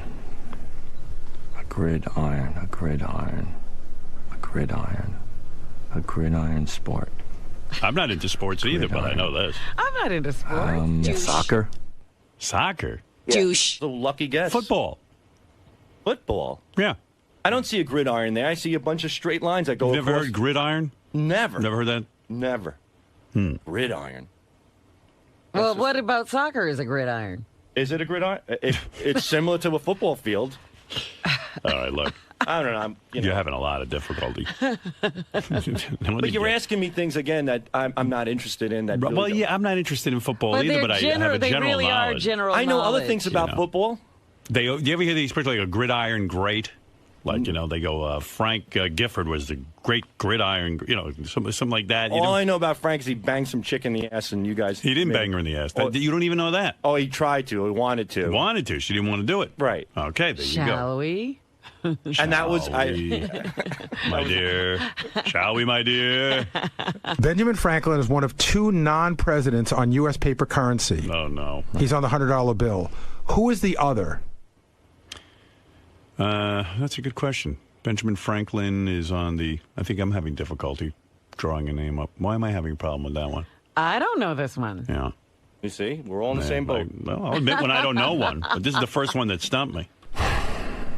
What's the answer, Gary? Lincoln, Washington, Jefferson. Hamilton. They're all presidents. Was Jefferson a president? Yeah. Yeah, right. Lincoln wasn't. On a paper bill? Mm-hmm. Paper currency. Jesus Christ. What's going on with the audio? Lincoln. Jesus. I don't blame you for not getting that. this. May not have been. I'm going to just say Jefferson. But how about saying I don't know? Well, he always takes a guess. Yeah. Makes it a bit more interesting. Then when he comes up with Idaho and shit like that, it's funny. Well, no. Those he would have just... Right there, he knows he doesn't know, but he can't say I don't know. Right. I know somebody on the a coin that wasn't a Sacagawea was on the dollar coin. There you go. She wasn't a president. What newspaper's motto is all the news that's fit to print? You knew that one, right? Yeah. What'd you say? New York Times. Good. Okay, so you got that You right. got 4 right. New York Times. You got 4 of them right. Not too shabby. No. Way to go. Your IQ should be around 40. So far. It's 10 more than I thought it would be. Yeah. All right. So we get the idea. We know you don't know a lot of stuff. You took Sal over Richard? Yeah, I did. I wonder how many of those Richard could answer, honestly. I don't know. Yeah, maybe we should have given Richard the same test. Right. Well, we're going to find out Thursday anyway, so That's you'll be either true. vindicated or just shamed. Is that the end of the CD, Howard? I don't know. It's enough. Shamed. We know he doesn't know anything. I'm beyond shamed. I sold my humility years ago. I mean, forget it. Right. You know, but I'm proud You of the other. sold your humility? Yeah, He sold his humility. I have no humility. My dignity to Sacagawea. All right. You better go. My brain is scrambling. You're kidding. You're trying to think, but nothing's happening. Oh, Howard. I like that he was a stockbroker. I will never listen to a stockbroker. And I was he successful did as a pass stockbroker. a test. Yep. I gave Gary an opportunity to make like $64,000 over the course of a week. He passed on it. Right, and then how many opportunities did you give me that didn't make money? Everybody remembers their biggest success. No, that was it. You just stopped with me. This idiot, I'm prank calling him, calling the horse-tooth jackass every day. And then I actually called him up on a whim to see if he would open an account, and he did.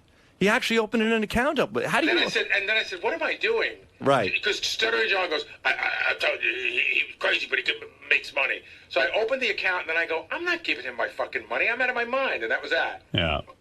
Yeah. Well, You think he beat you down for it? No, I don't do that. I never called you every day as a whore-toothed jackass and then wants your money. Right, you stupid. Yeah. But again, he's talking about like one opportunity, but what about all the other opportunities you have? You're saying Sal could have made you $64,000? That's what he says. I don't. No, you even did the math, Gary. It was an IPO that I brought I you. don't even remember I opened the account and I was so mad at myself for even doing that I couldn't even tell you what the name of the stock was or what the opportunity was. I just completely tuned it out. I made Doug Goodstein money. I made Stuttering John a lot of money. I did well. All right, later. Good job, Sal. Thank you. This is the greatest show on earth. Sal. What? All right, so after hearing the answers, how do you think you did on the IQ test? Considering that I don't know that stuff, 4 out of whatever it was, 4 out of 10 isn't bad. Really? What are you laughing at, Lisa? I like the way you make yourself feel better. Now, you really... What's there to feel bad about? You really don't remember hearing those questions? Those questions I never asked. Gary says those are the exact questions you asked. What's Gary doing? Gary's busy sleeping, playing solitaire, sport, bleating out of the garbage pail. What is it? He doesn't pay attention to what's going on around here. If he did, he would know. Come on. Get it. You put this guy in charge? And you want something legitimate to come out of it? Listen, I might not be that bright, but I'm smart enough to stay awake at work if I'm producing the best show in the world. Was that your update sheet? Yeah. That was dumb. Laugh at that, Lisa. Giggle, giggle. Are you a producer now?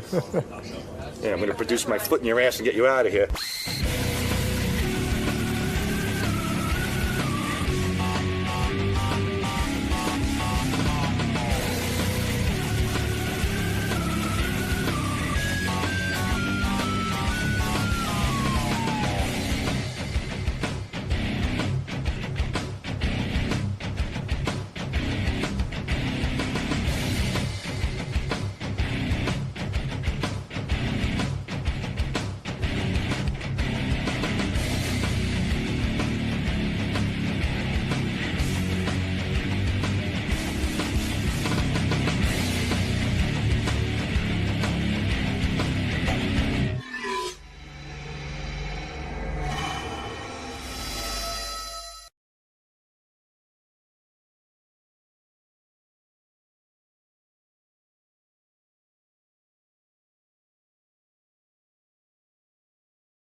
The Howard Stern Show is on vacation.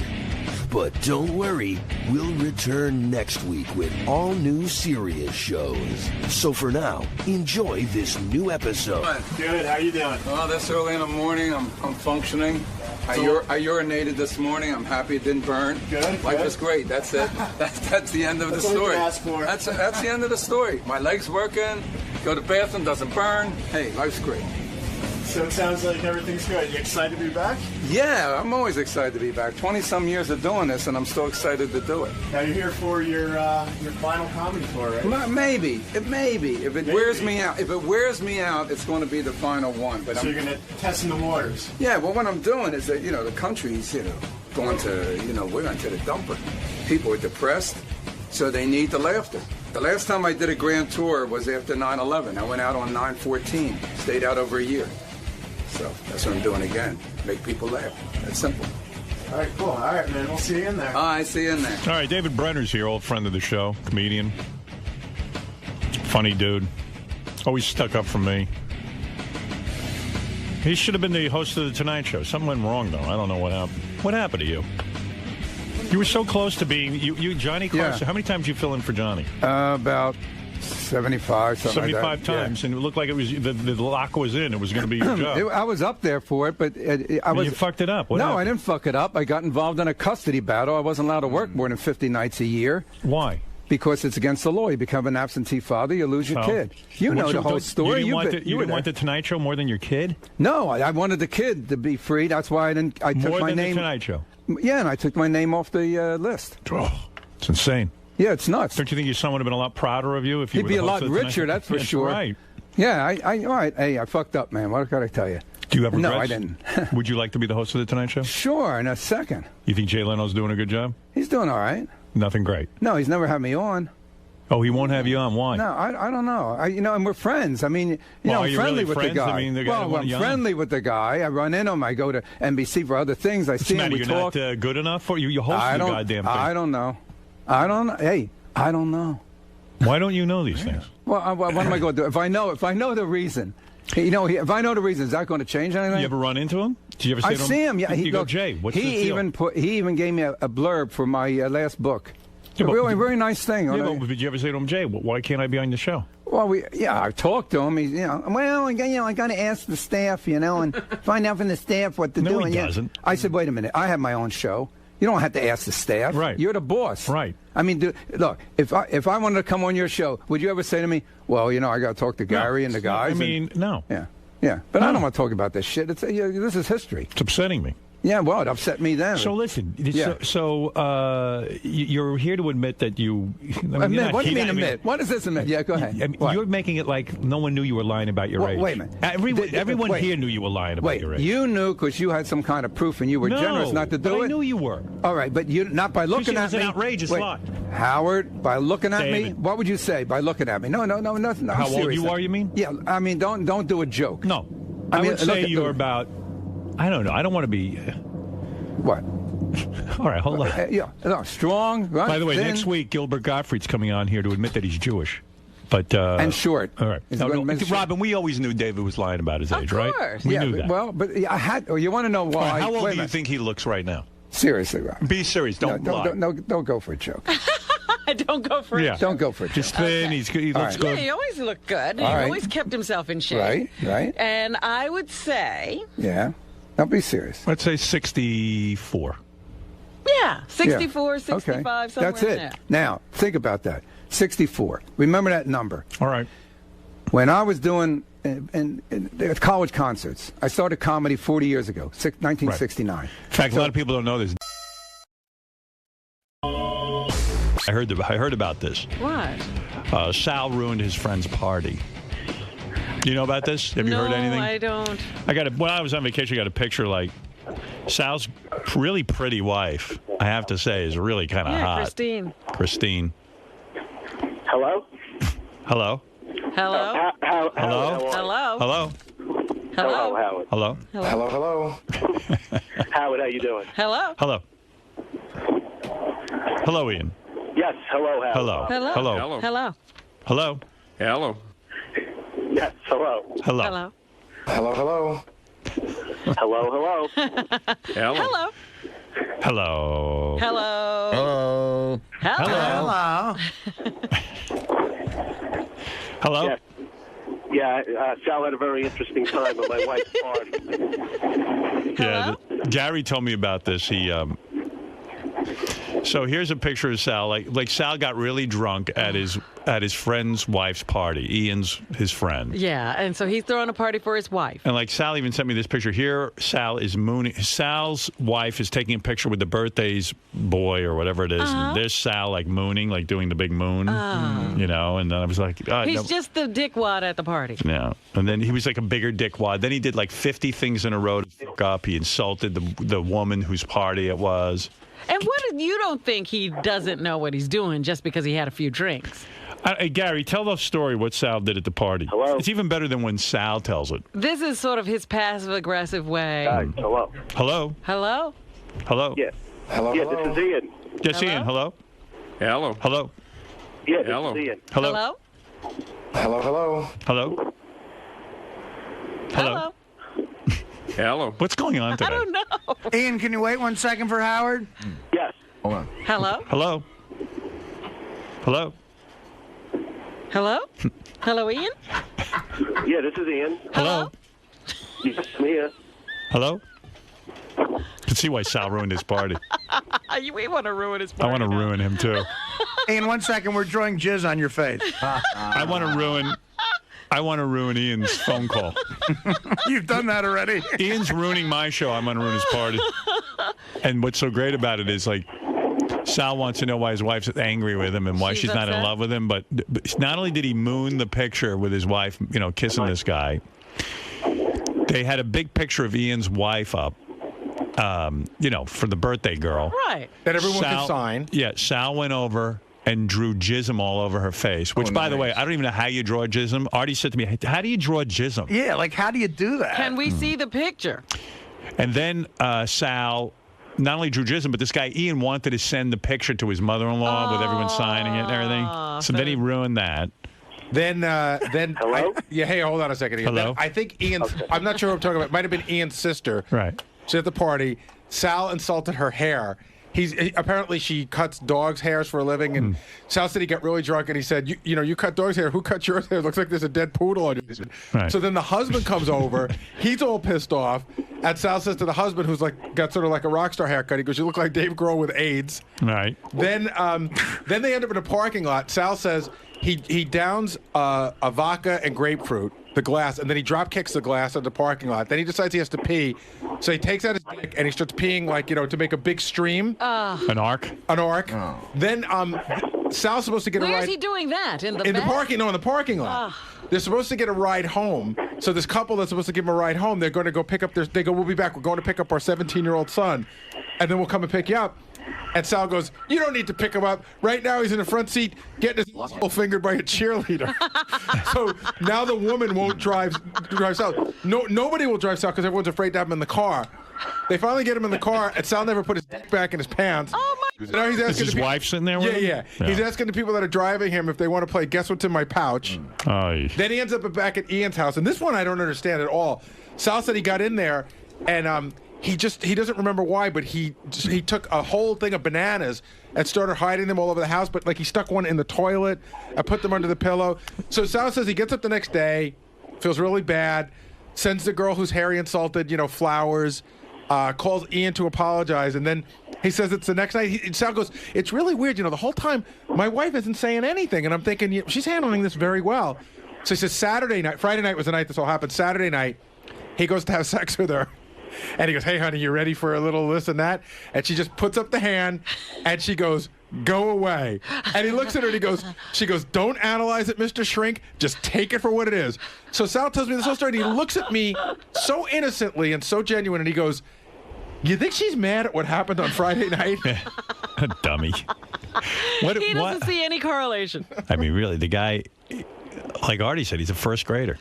Obviously. He's a first grader. But do you think he has no control over this at all? Hello, dum-dum. Yeah, I don't know. I don't know. He is a legend in my house, Howard, because my kids love the fact that he pulled the plug on the TV on New Year's Eve at the New Year's Eve party. Right. Lucas loves that, but Lucas is 11.